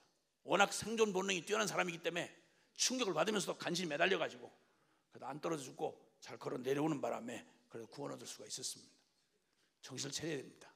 은혜를 받아도 떨어지진 말아야 됩니다. 일단 사마리아 수가성 여자를 누가 기억하고 누가 그를 사람 대접 뵙겠습니까? 일부러 거기를 가셔야 하겠는지라 누구도 주님의 행로를 사마리아 수가성 한복판으로 우회도로를 사용하는데 일부러 그리로 가시던 주님의 마음을 누구도 눈치챈 사람이 없었습니다. 그 한 여자를 만나려고 주님께서 사마리아 우물가를 찾으셨습니다. 그렇게 마음을 열지 못하는 그 여자의 첩첩이 닫혀진 마음의 문을 끝까지 포기하지 않았고 빗장을 열어 태어나서 누구도 그를 거쳐간 5번의 남편도 지금 사는 남자도 그의 마음을 열어제친 사람 아무도 없었습니다. 주님만이 그의 마음을, 가장 깊은 마음을 열어 풀어놓을 수 있었습니다. 이런 주님이십니다. 그 주님이 먼저 아셨습니다. 놀랍게도 하나님의 마음에 있던 왕, 그는 하나님이 이미 그를 알고 계셨다고 말합니다. 그러므로 첫째는 그는 외양이나 자격이 없었습니다. 다윗은 그가 왕이 될 만한 외모나 그리고 그런 대단한 무슨 인격이나 자격 있을 수가 없었습니다. 그는 왕손도 아닙니다. 왕의 족보에 있는 사람도 아닙니다. 그는 또 형제 중에서 취급을 못 받던 8형제 중에 막내입니다. 그리고 형들이 그를 무척 싫어했던 게 성경에 간혹 나옵니다. 너 어렸을 때부터 너 이놈, 너 여기 무슨 짓 하러 왔어? 동생이 어떤 진심도 받아들이려고 하지 않는 형들의 무섭게 왕따당한, 그 집안에서 왕따당한 친구였습니다. 인생의 경험이 있는 그런 사람이 아니고 아직 어린 청소년입니다. 여러분, 다음 세대입니다. 그리고 그는 목동이었습니다. 다 해봐야 들판에서 양 몇 마리를 치고 있던 소년 목동에 불과했습니다. 그러기에 그를 불렀다, 그를 왕으로 세웠다 할 때는 그에게서 전혀 근거가 되어 있지 않았습니다. 부르신 하나님에게만 있던 겁니다.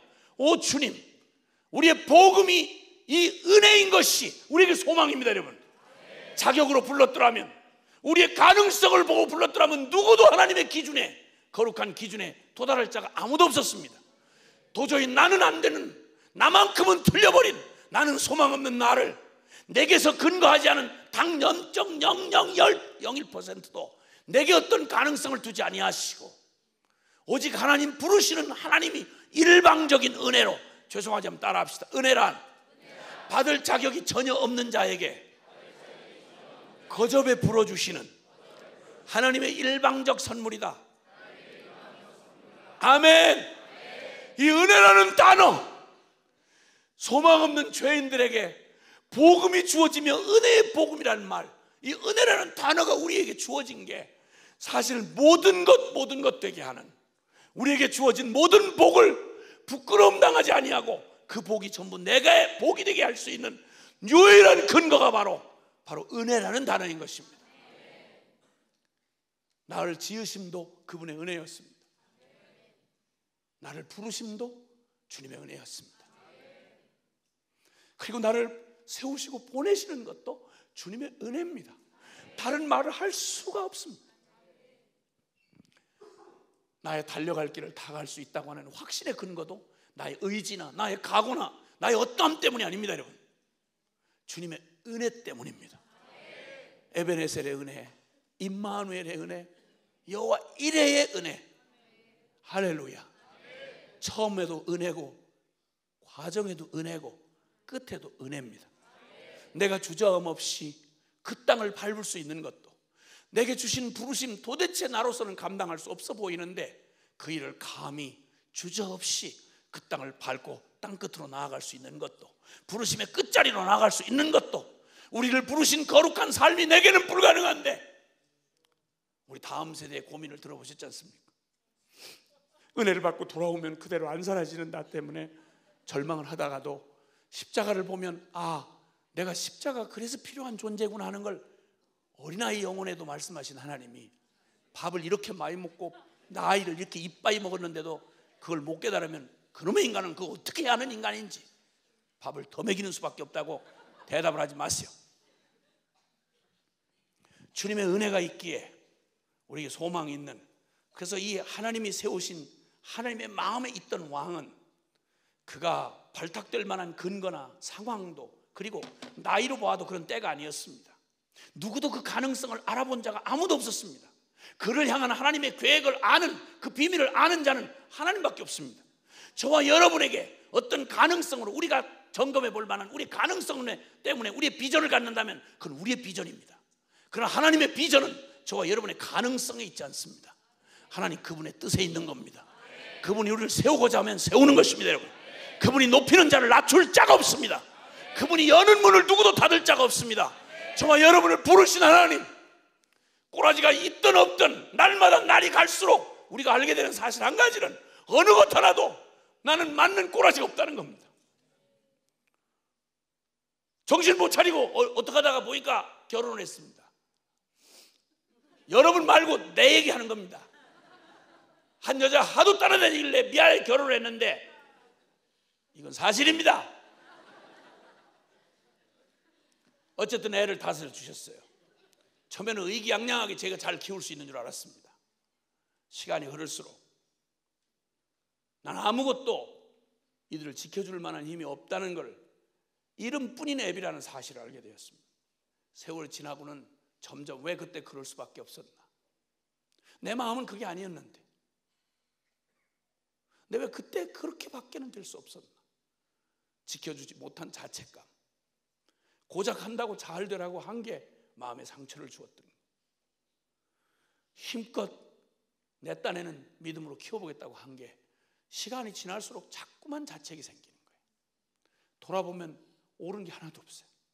그때 딴에는 정의감에 충만했는데 굉장히 잘하는 것 같았는데 지나고 철이 들고 보면 미안하고 부끄러운 마음밖에 없고, 주변에 받은 수많은 사람들의 은혜를 생각해 보면 내가 오늘 여기 이렇게 돼 있는 게, 서 있는 게 어느 것 하나도 내게서 나온 게 없구나 하는 사실을 깨닫는 것, 특별히 겸손하지 않아도 알게 되더라고요. 하나님 은혜였구나, 은혜라는 말밖에 할 게 없구나. 그러니까 어떤 절망도 하나님의 은혜보다 더 깊은 절망은 있을 수가 없어. 아무리 큰 나를 가로막은 산도 하나님의 은혜보다 더 큰 산은 없다고. 아무리 넓고 끝이 없는 바다도 하나님의 은혜보다 더 넓은 바다는 없어. 우리에게 복음이 주어진 게 바로 주님의 이 은혜 때문에 주어졌다는 사실이 우리 얼마나 안심하게 하는지 몰라.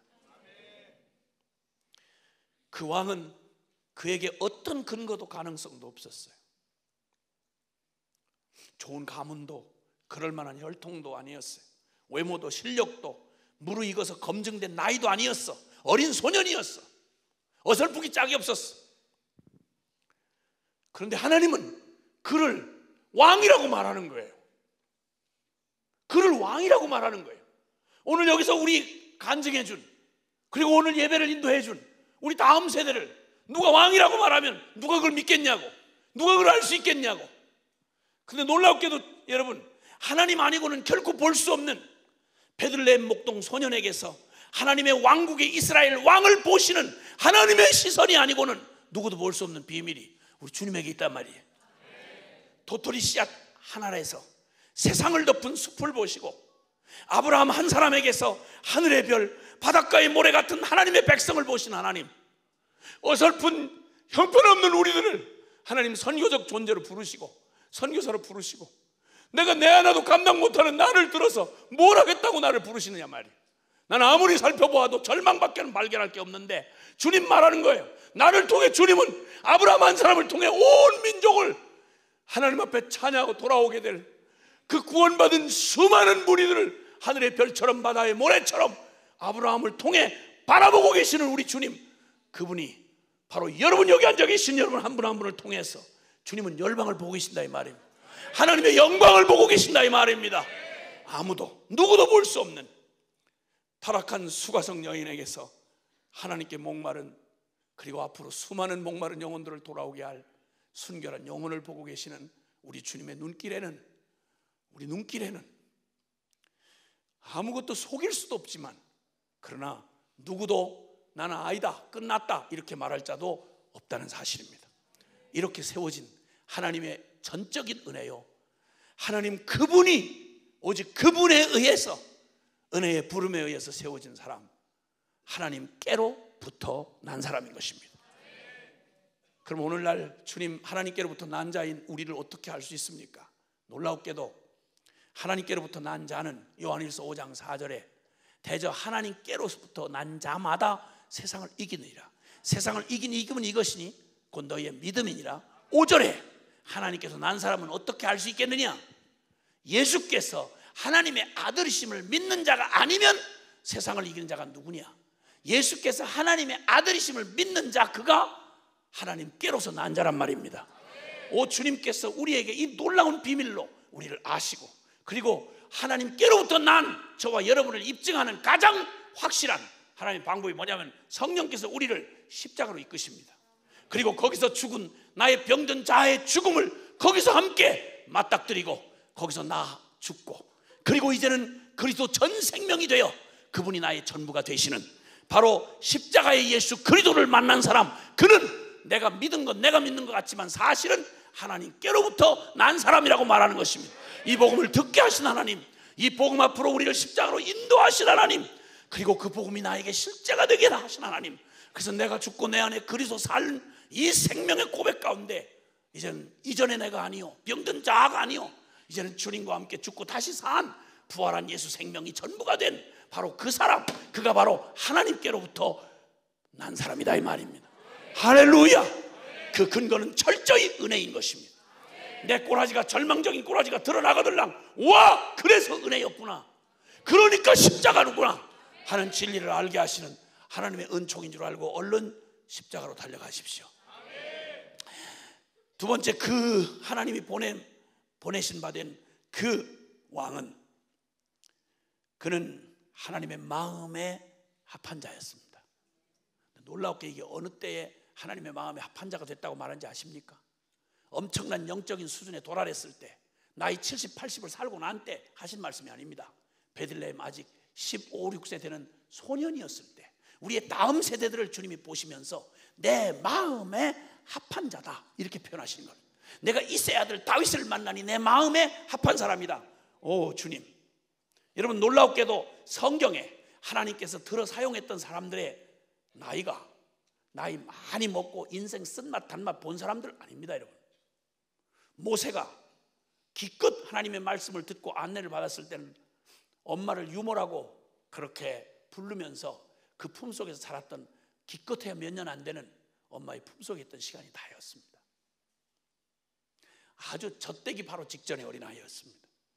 사무엘, 한나라는 어머니의 품에서 기도와 눈물로, 그리고 그 애절한 사랑으로 하나님의 신앙교육을 받았던, 젖될 때까지 받았던 게 그게 다입니다. 그 이후에는 타락하여 하나님 음성을 들을 수 없는 타락한 엘리 제사장의 가문에 오히려 아주 역증인들 틈에 보내졌습니다.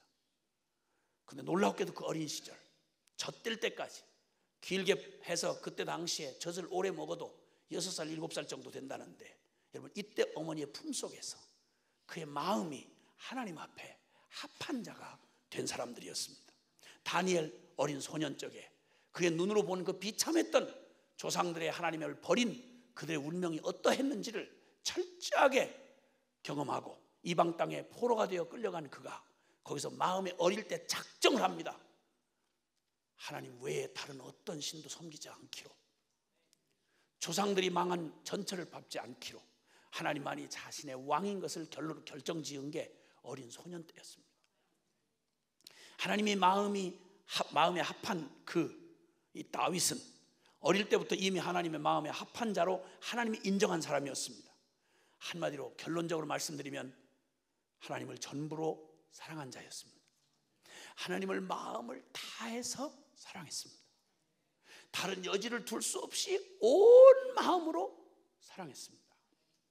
그는 들판에서 양을 칠 때 전심으로 하나님을 의지하는 법을 배웠습니다.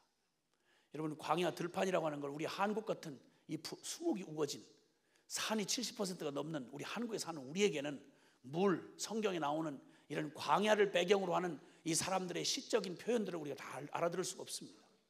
풀 한 폭이 제대로 자라오르지 못하는 거친 광야, 뜨거운 장렬하는 태양빛을 피할 곳이 바위밖에 없는 바로 그 거친 광야, 뱀과 전갈이 우글우글하는 땅, 사망 기운이 덮쳐오는 무서운 땅, 외롭도록 거기 한번 왜 떨어지게 만약 떨어지면, 여러분 생각을 해보십시오. 목자 없이는 한순간도 살아갈 수 없는 양이 목자의 손을 떠나면 곧바로 그 거친 광야에서 얼마 연명하지 못하고 죽습니다.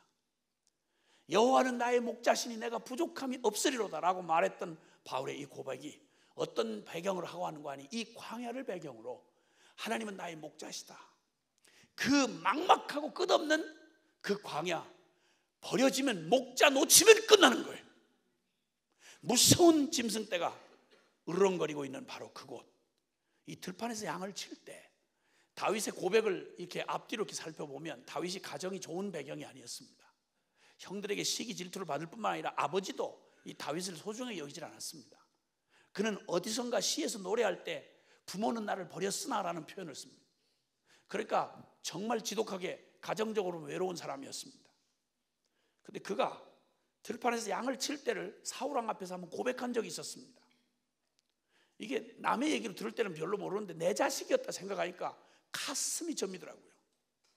그 광야 무서운 곳에 덩치 큰 형들은 다 집 근처에서 다 있는데 얼마나 왕따를 당했던지 어린애를 나중에 고백을 들어보니까 사자도 만나고 곰도 만나고 이랬더라고.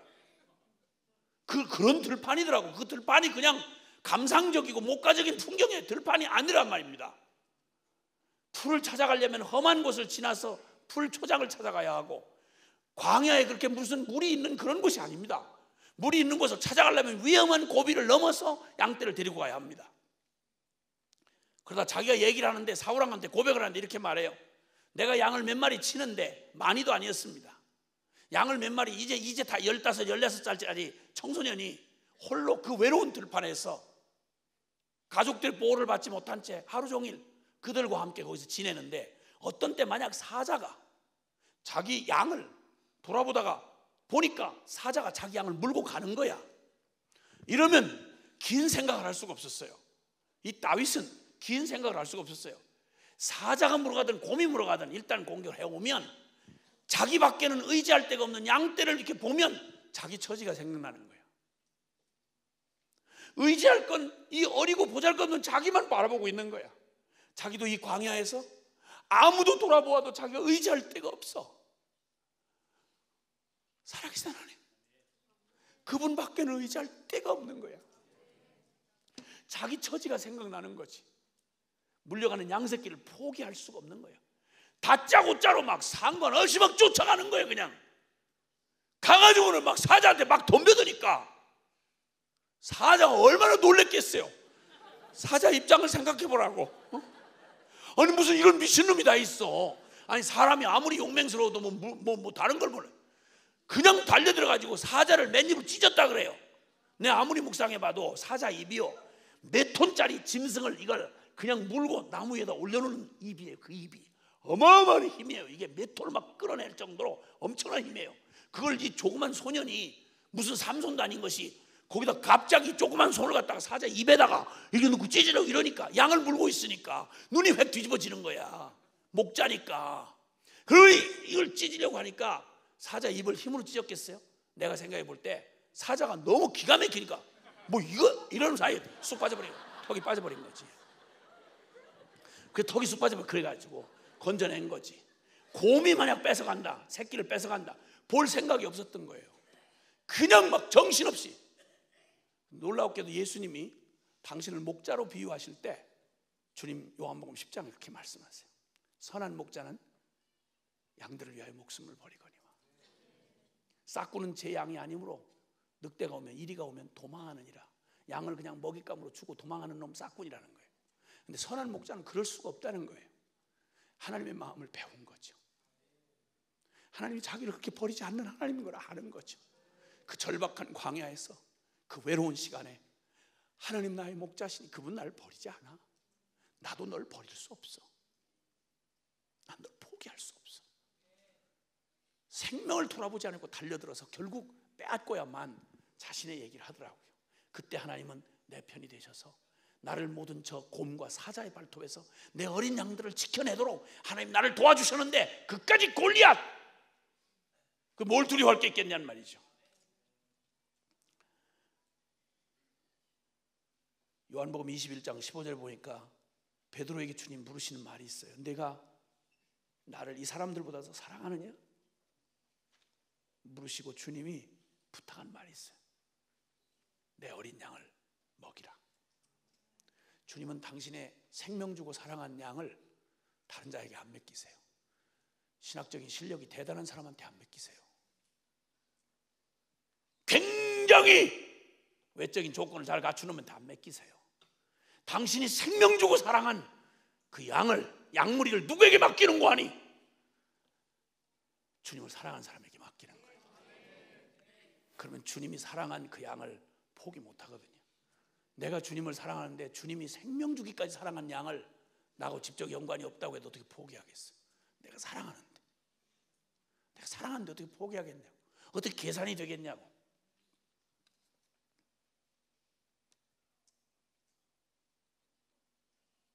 누구에게도 맡기지 않으시고 영웅적이고 그리고 대단한 실력 있는 사람들에게 당신의 양무리를 맡기지 않으셨어요.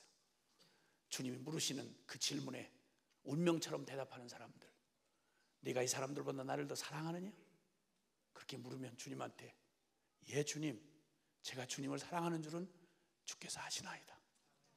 여러분, 다른 사람 다 떠나고 각오와 결심도 무너지고 흔들리는 날 와요. 대단하게 다 함성을 지르며 의기양양하게 같이 동의하고 따라 나섰던 영웅 호걸 열사 같은 그런 영웅들 많이 있어요. 여러분, 반드시 그 사람들 떠나갈 때가 있어요. 조건이 안 맞고 실망을 했다든지 자기 한계가 오면 떠나가요. 근데 한계가 이르러도 떠나질 수 없는 사람이 있어. 한계가 이르러도 포기 못하는 사람이 있어. 그게 누구냐면 사랑한 사람. 주님을 사랑하면 절대 포기 못해. 살고 죽으면 별 문제가 안 돼. 용기로 가는 게 아니야. 사랑으로 가는 거야. 주님은 말하기를 어떤 사랑은 죽음보다 강하다 이렇게 말했어.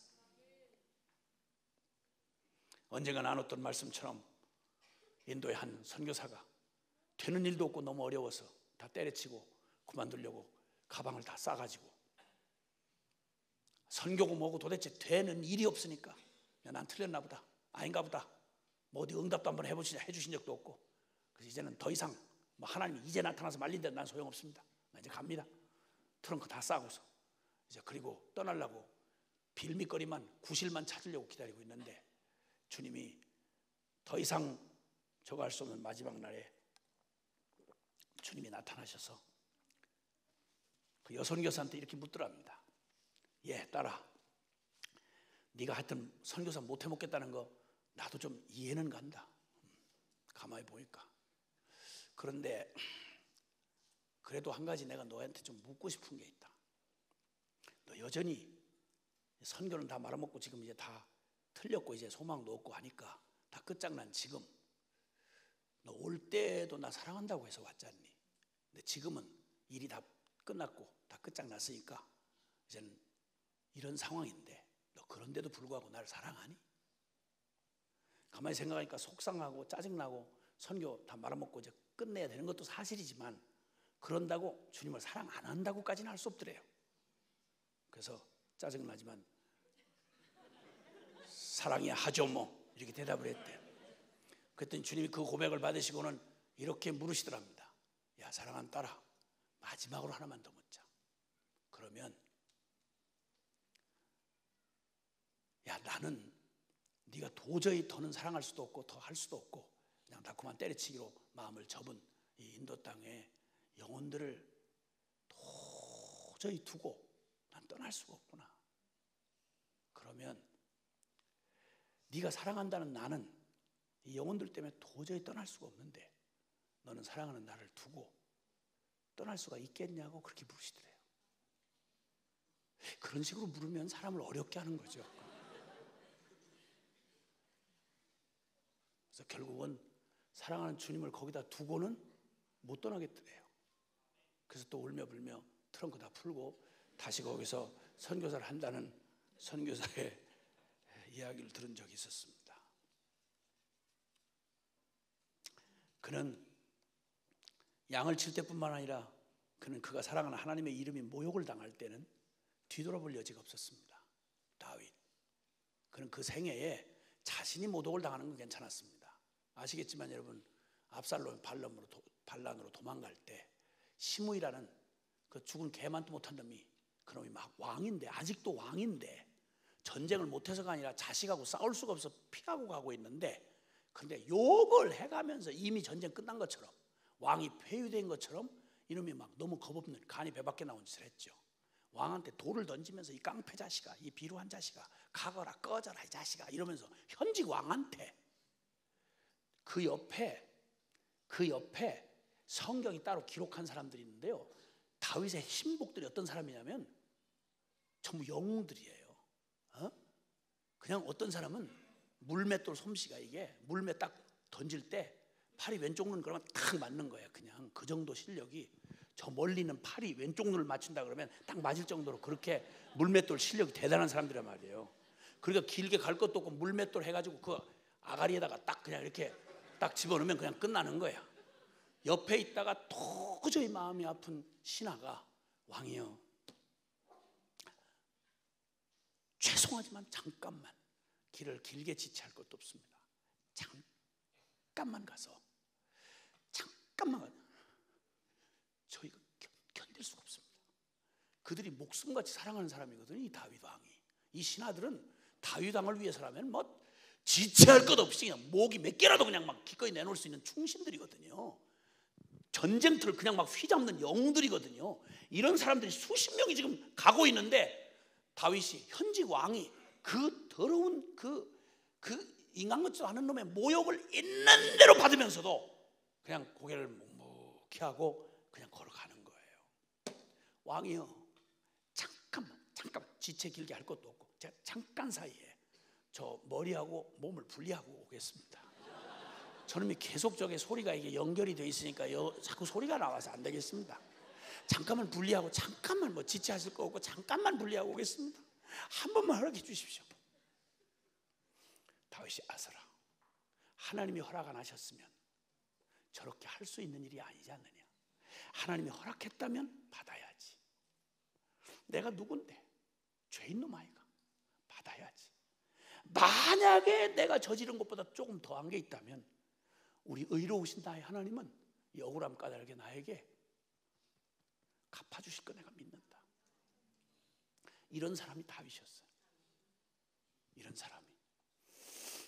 그런데 하나님의 이름이 모욕을 당할 때는, 자신이 모욕을 당할 때는 상관없었어요. 근데 하나님, 내가 사랑하는 하나님의 이름이 모독을 당한다 이러면 가만히 있을 수가 없었습니다. 전쟁터가 팽팽하게 긴장을 이루고 있는데, 그때 계속 전쟁이 오래 가는데 이 이스라엘 백성은 폼은 다 잡고 있어. 군복 입고 뭐 천부장 백부장 다 조직 다 있고, 사울도 폼 잡고 앉아 있는데 전쟁은 이미 사기가 완전히 땅에 떨어져서 전선이 이렇게 형성이 돼 있는데, 이게 도대체 이게 전쟁이 계속 그냥 완전히 저쪽에 블레셋에 이놈들이 아주 모욕을 하는데, 골리앗이라고는 어마어마한 장수를 내보내가지고 40일 동안 계속 나타나가지고 하나님 여호와의 이름을 있는 대로 막 갖다가 막 이거 뱉어, 아주 씹어서 뱉어. 근데 전부 장수놈이고 누구고 다 겁에 질려가지고 폼은 다 잡고 있는데 지 몸뚱아리 생각하느라고 하나님의 이름이 아무리 모욕을 당해도 전부 저 겁먹은 강아지처럼 꼬리를 내리고 다 숨어 있는 거예요. 여기를 심부름 왔던 소년이, 군인도 아니야, 형들 먹을 거 갖다 주고 생사를 확인해 오라는 심부름 갔다가 딱 귀에 들리는데 누군가가 여호와의 이름을 가지고 가진 쌍욕을 다 하고 난리가 났어. 그런데 어떻게 이 모든 사람들이, 하나님의 군대인 이것들이 전부 제살궁리만 하고 전부 다 꼬리를 내고 숨어있냐 말이야. 있을 수가 없었습니다.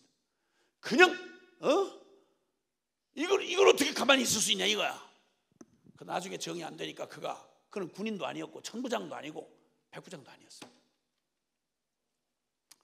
그리고는 물맷돌을 취하고 나갑니다.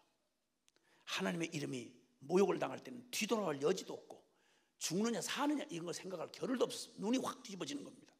그리고서 목숨 걸고 골리앗을 물리쳤습니다. 여러분. 이게 하나님을 사랑하는 다윗의 태도였습니다.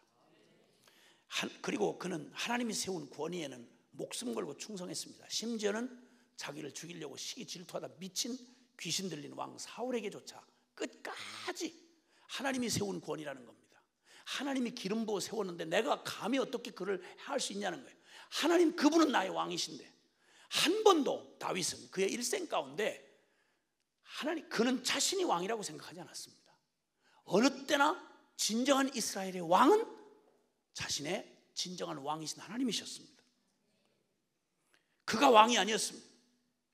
그리고 그 절호의 그를 보복할 기회가 와도 하나님의 기름 부은 자이기 때문에 그 끝없는 도망 생활이 끝없이 이어지는데도 불구하고 사울을 죽이지 않습니다. 왜냐하면 하나님이 세운 권위이기 때문입니다.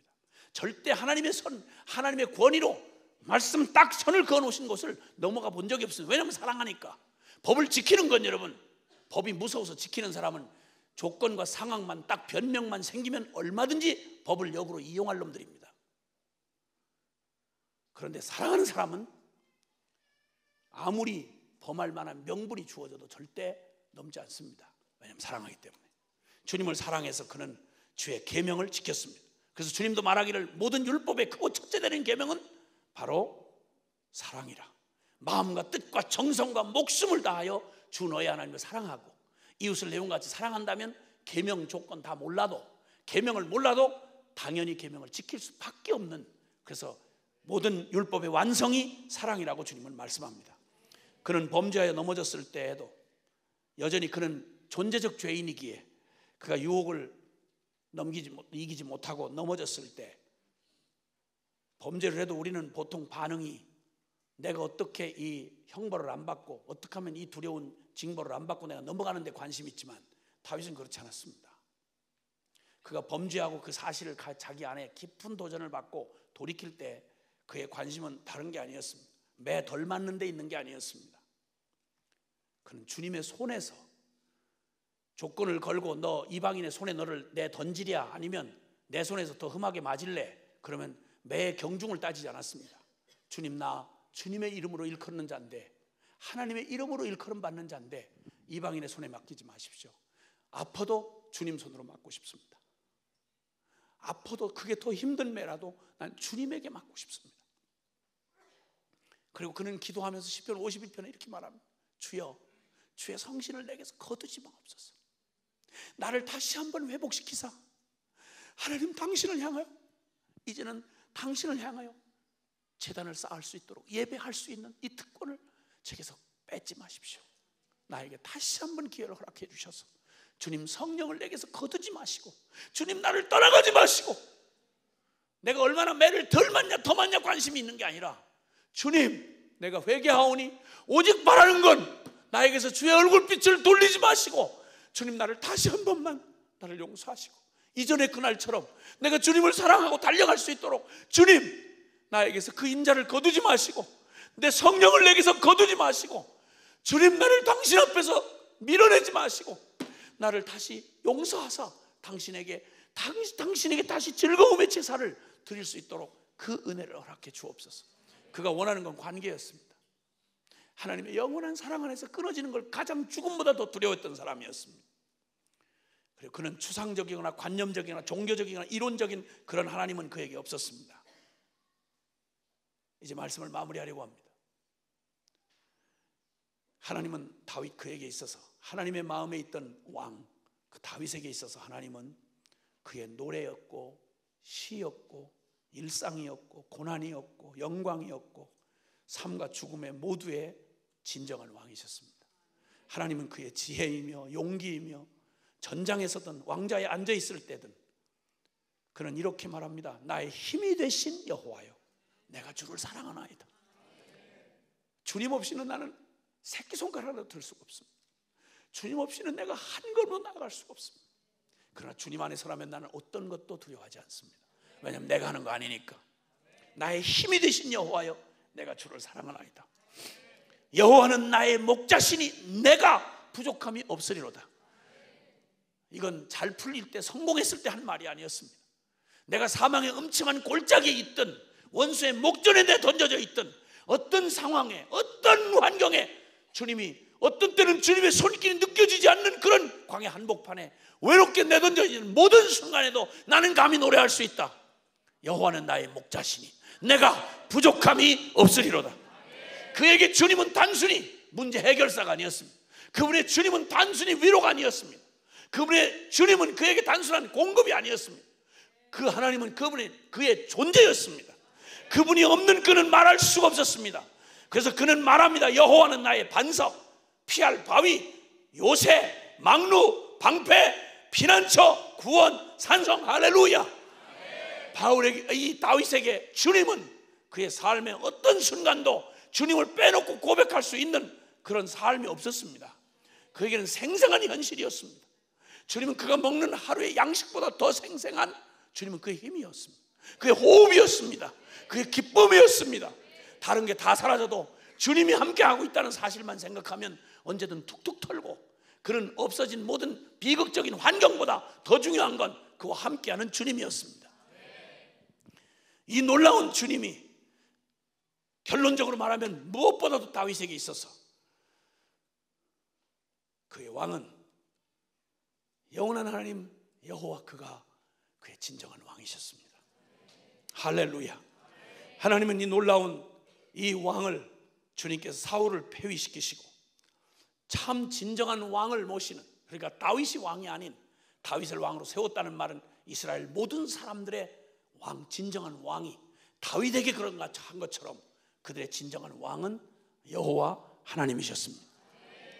주님은 십자가의 보혈로, 이 어마어마한 위대한 십자가의 복음으로 우리에게 놀라운 일을 행하셨는데, 그게 바로 뭐냐면 예수 나의 왕이요. 할렐루야. 만왕의 왕 되시고 만주의 주가 되신 예수 그리스도가 나의 왕이 되신 것입니다. 여러분, 주님이 왕이 되셨다고 하면 우리는 다윗의 고백보다 훨씬 더 완전한 고백을 할 수 있습니다. 너무 완전한 고백을 했기에 더 표현할 길이 없어 그렇지, 다윗은 복음이 완성되지 않은 때 유대 광야 그 한복판에서 이런 노래를 부를 수 있었다면 우리는 더욱 여호와는 나의 목자시니 내가 부족함이 없으리로다. 하나님, 그분이 나의 왕이시기에 그분의 통치와 그분의 다스림이 있는 모든 곳에서 우리는 어느 것보다 정의와 사랑의 하나님, 인자와 긍휼의 그분이 나의 왕이십니다. 그분은 약한 자를 보호하시고 억울한 당한 자를 신원하며 대적의 염통을 뚫어버리시는 전능한 주님이십니다. 그분이 우리의 왕이십니다. 여러분, 우리를 어떤 적의 손에도 빼앗기지 않는 실력자 왕이십니다. 그분은 신실하게 우리에게 다스림을, 지금도 그 보좌를 펼치시고 그분의 완전한 정의와 공평으로 우리를 다스리십니다. 어떤 경우에도 억울함이 있을 수 없도록, 그 주님이 나의 왕, 나의 완전한 평화이시고 나의 생명이시고 나의 전부이시면, 그분이 왕이시라면 주님 우리에게서 우리는 더한 고백, 이보다 더한 고백은 있을 수가 없는 것입니다. 주님, 우리 안에 있는 사울, 내 스스로 왕이 되고자 했던 버림받은 왕 완전히 폐위시키시고, 그리고 주님 그리스도가 나의 진정한 왕이 되어 주시옵소서. 나의 사역에, 나의 생명 가운데, 나의 모든 관계 속에, 나의 모든 곳에서 주님 당신이 왕이 되어 주시옵소서.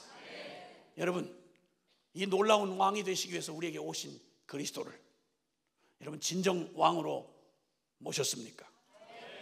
여러분의 진정한 왕은 누구입니까?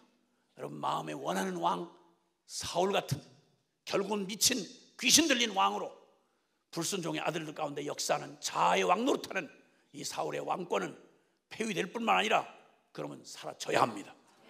십자가에서 그놈의 존재는 이미 박살이 났습니다.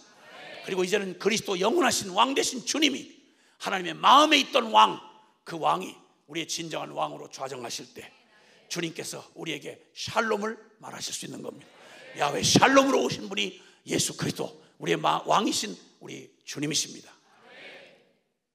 예수님 나의 왕, 영원히 경배와 찬양을 받으실 왕, 그분에게, 그분이 왕 되시면 우리로 하여금 더 이상 왕권을 가지고 다툴 여지가 없는, 우리는 오직 그분에게 최고의 경배를 드릴 수가 있습니다. 모든 곳 어떤 위치에서도 나는 그분의 백성이요 그분은 나의 왕이심을 선포하는 것입니다. 그리고 나는 그분의 원리, 그분 나라의 원리, 바로 하나님의 말씀에 이 진리에 목숨 걸고 살아가는 것입니다. 길이라고 다 갈 길이 아닙니다. 주님의 진리만이 우리가 가야 할 길입니다. 좁은 길, 바로 그 길이 주님의 생명의 그 길이 우리가 가야 할 길인 것입니다. 그분이 왕이 되신 우리는 이제 그분의 보좌 앞에 그분의 인정 주권을 인정하고 무릎을 꿇는 기도의 자리에서 하나님의 영광을 보아야 하는 것입니다. 그 백성다운 삶 이하에 우리는 있을 수 없습니다. 복음기도 동맹 선언문을 우리가 선언하고, 우리가 복음기도 동맹 그 행동 강령으로 우리의 지침을 삼고, 그리고 이제 기도의 순종의 길을 달려오고 주님의 왕되심을 선포하고, 온 땅에 외칠 복음은 이사야서의 고백처럼 모든 땅에 하나님이 통치하신다 하는 자들의 이 발이여 세상의 가장 아름다운 아름다운 발은 바로 주님의 왕되심을 선포하는 발인 것입니다.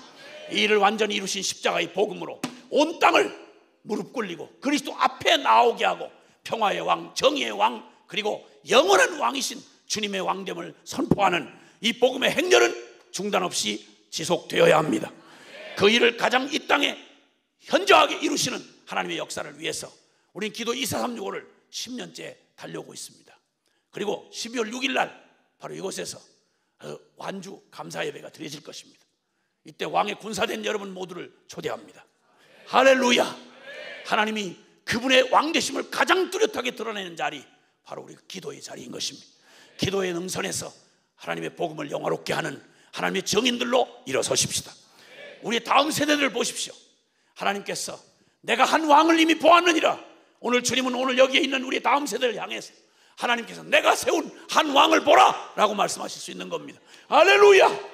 우리의 다음 세대를 주저없이 이 다윗 같은 영원한 하나님의 왕을 자신의 왕으로 섬긴, 어떤 곳에 두어도 흔들리지 않는 이런 우리 다음 세대를 세워 가야 할 것입니다. 주저없이 우리는 믿음의 걸음을 내디딜 것입니다. 이 다음 세대를 성경에 정말 그리스도를 왕으로 삼은 이 왕의 자녀들을 세우는 학교를 이제 세울 것이며, 그리고 믿음의 사람들이 이곳저곳에서 이젠 세상 눈치 보지 아니하고 거룩한 주님의 하나님 나라의 원리인 성경 말씀에 목숨을 거는 다윗과 같은 하나님의 세대들을 일으켜 세우는 일에 우리 함께 일어서십시다. 그리고 주님이 이 영광을 우리에게 드러내시고 우리의 모든 삶 가운데서 최고의 경배를, 오늘 다윗의 일생 모든 곳에서 최고의 경배로 왕으로 경배를 받으셨던 주님 앞에 오늘 이 자리에서 우리가 그분에게 지금 이 시간 이후로 우리의 모든 삶의 자리에서, 그게 성공의 자리든 실패의 자리든, 그것이 남이 알아주든 몰라주든 어떤 상황에서든 우리가 그분을 최고의 왕으로 경배하는 이 자리를 나는 기꺼이 지킬 것입니다. 주님께 경배할 것입니다. 할렐루야. 우리 함께 두 손을 좀 높이 드십시다. 주님을 향하여 두 손을 드십시다. 여러분에게 진정한 왕은 누구입니까? 주님이 우리의 왕이 되시기 위해서 우리는 그분을 그냥 섭정왕처럼 그렇게 세울 수는 없습니다. 그분은 진정한 왕위를 차지하셔야 합니다. 순복할 수 없는, 그리고 백성들의 마음 안에 우리 병든 자아가 죽었던 왕, 그놈은 동정할 놈이 아닙니다. 그리고 그는 하나님이 버린 왕입니다. 우리도 하나님이 버린 그 왕을 우리의 마음의 끝으로 붙잡고 있던 우리의 모든 여지를 이제 내어 던집시다. 그리고 이제는 그 사악한 왕, 하나님이 버린 왕, 우리 안에 있는 내면의 썩은 자아의 탐욕이 거침없이 결국 광기로 드러날 이 미친 귀신 들린 왕, 이놈은 이제 십자가에 죽은 그 자리로 내어 던집시다. 그리고 이제 모든 순간 오늘 주님 당신이 나의 왕이 되셔야, 우리의 무릎 꿇은 새벽에 묵상의 그 시간도 주님의 왕이 되셔야 하고, 그분의 거는 주권이 선포되는 모든 것, 우리의 가정, 학교, 사회, 국가, 우리 민족, 온 열방 모든 곳에서, 더군다나 우리 교회에서 주님은 당신의 왕되심을 드러내셔야 합니다. 우리의 선교지에서 주님은 왕이셔야 합니다. 그 주님 앞에 주님 나의 왕이십니다. 기꺼이 나의 왕이 되시옵소서. 우리 아직도 주님에게 들여넘겨지지 않았던 영역들을 주님 앞에 이 사울이 미친 듯이 흔적을 남긴 이런 모든 것들을 주님 드러내어 우리 성령께서 인도하시는 대로 주님 앞에 내어 던지고 주님의 왕권을 선포합시다. 주님이 나의 영원히 나의 왕이심을 선포합시다. 우리 다 같이 주여 간절히 세 번 부르고 기도합시다. 주여! 주여! 주여! 오 사랑하시는 아버지, 나의 영원한 왕, 나의 영원한 주, 영원한 주님, 오 주님, 왕을 구한 악독한 죄인을 용서하시고 주님 왕을 구한 하나님을 밀어내고 나의 왕을 세우려고, 사울 같은 미친 왕을 세우려고 병든 자의 탐욕이 왕되어, 오 주님, 주님을 무시하고 주님에게 무관하고 주님에게 무지했던 우리의 모든 우리의 심령을 주님, 오 주님, 이제 주님 앞에 내어놓습니다. 주님, 이제 우리의 썩은 세속의 가치로 스스로가 왕이 되어, 그리고 굳어진 왕 보좌 권력을 가지고 주님, 오 주님, 병든 자아가 왕이 되어 진노의 자식 노릇했던 나의 모든 삶의 영역들, 주님, 나의 모든 비밀한 시간들, 나의 지성의 세계, 나의 감정의 세계, 나의 의지의 모든 곳, 주님 그곳에서 주님이 미친 왕을 이제는 믿음으로 몰아냅니다. 그 죽은 놈을 십자가의 자리에 내어 던집니다. 나의 탐욕과 나의 사욕과 악한 정욕과 음란과 게으름과 그리고 오직 나의 자존심과 나의 더러운 사악한 이것을 주님 앞에 내어 던집니다. 오 주님, 당신이 나의 왕, 나의 하나님이 되어 주시옵소서. 주님, 나의 주님이 되어 주시옵소서. 주님, 내가 원하는 영원한 왕, 당신이 나의 주, 나의 하나님이 되어 주시옵소서. 오 주님,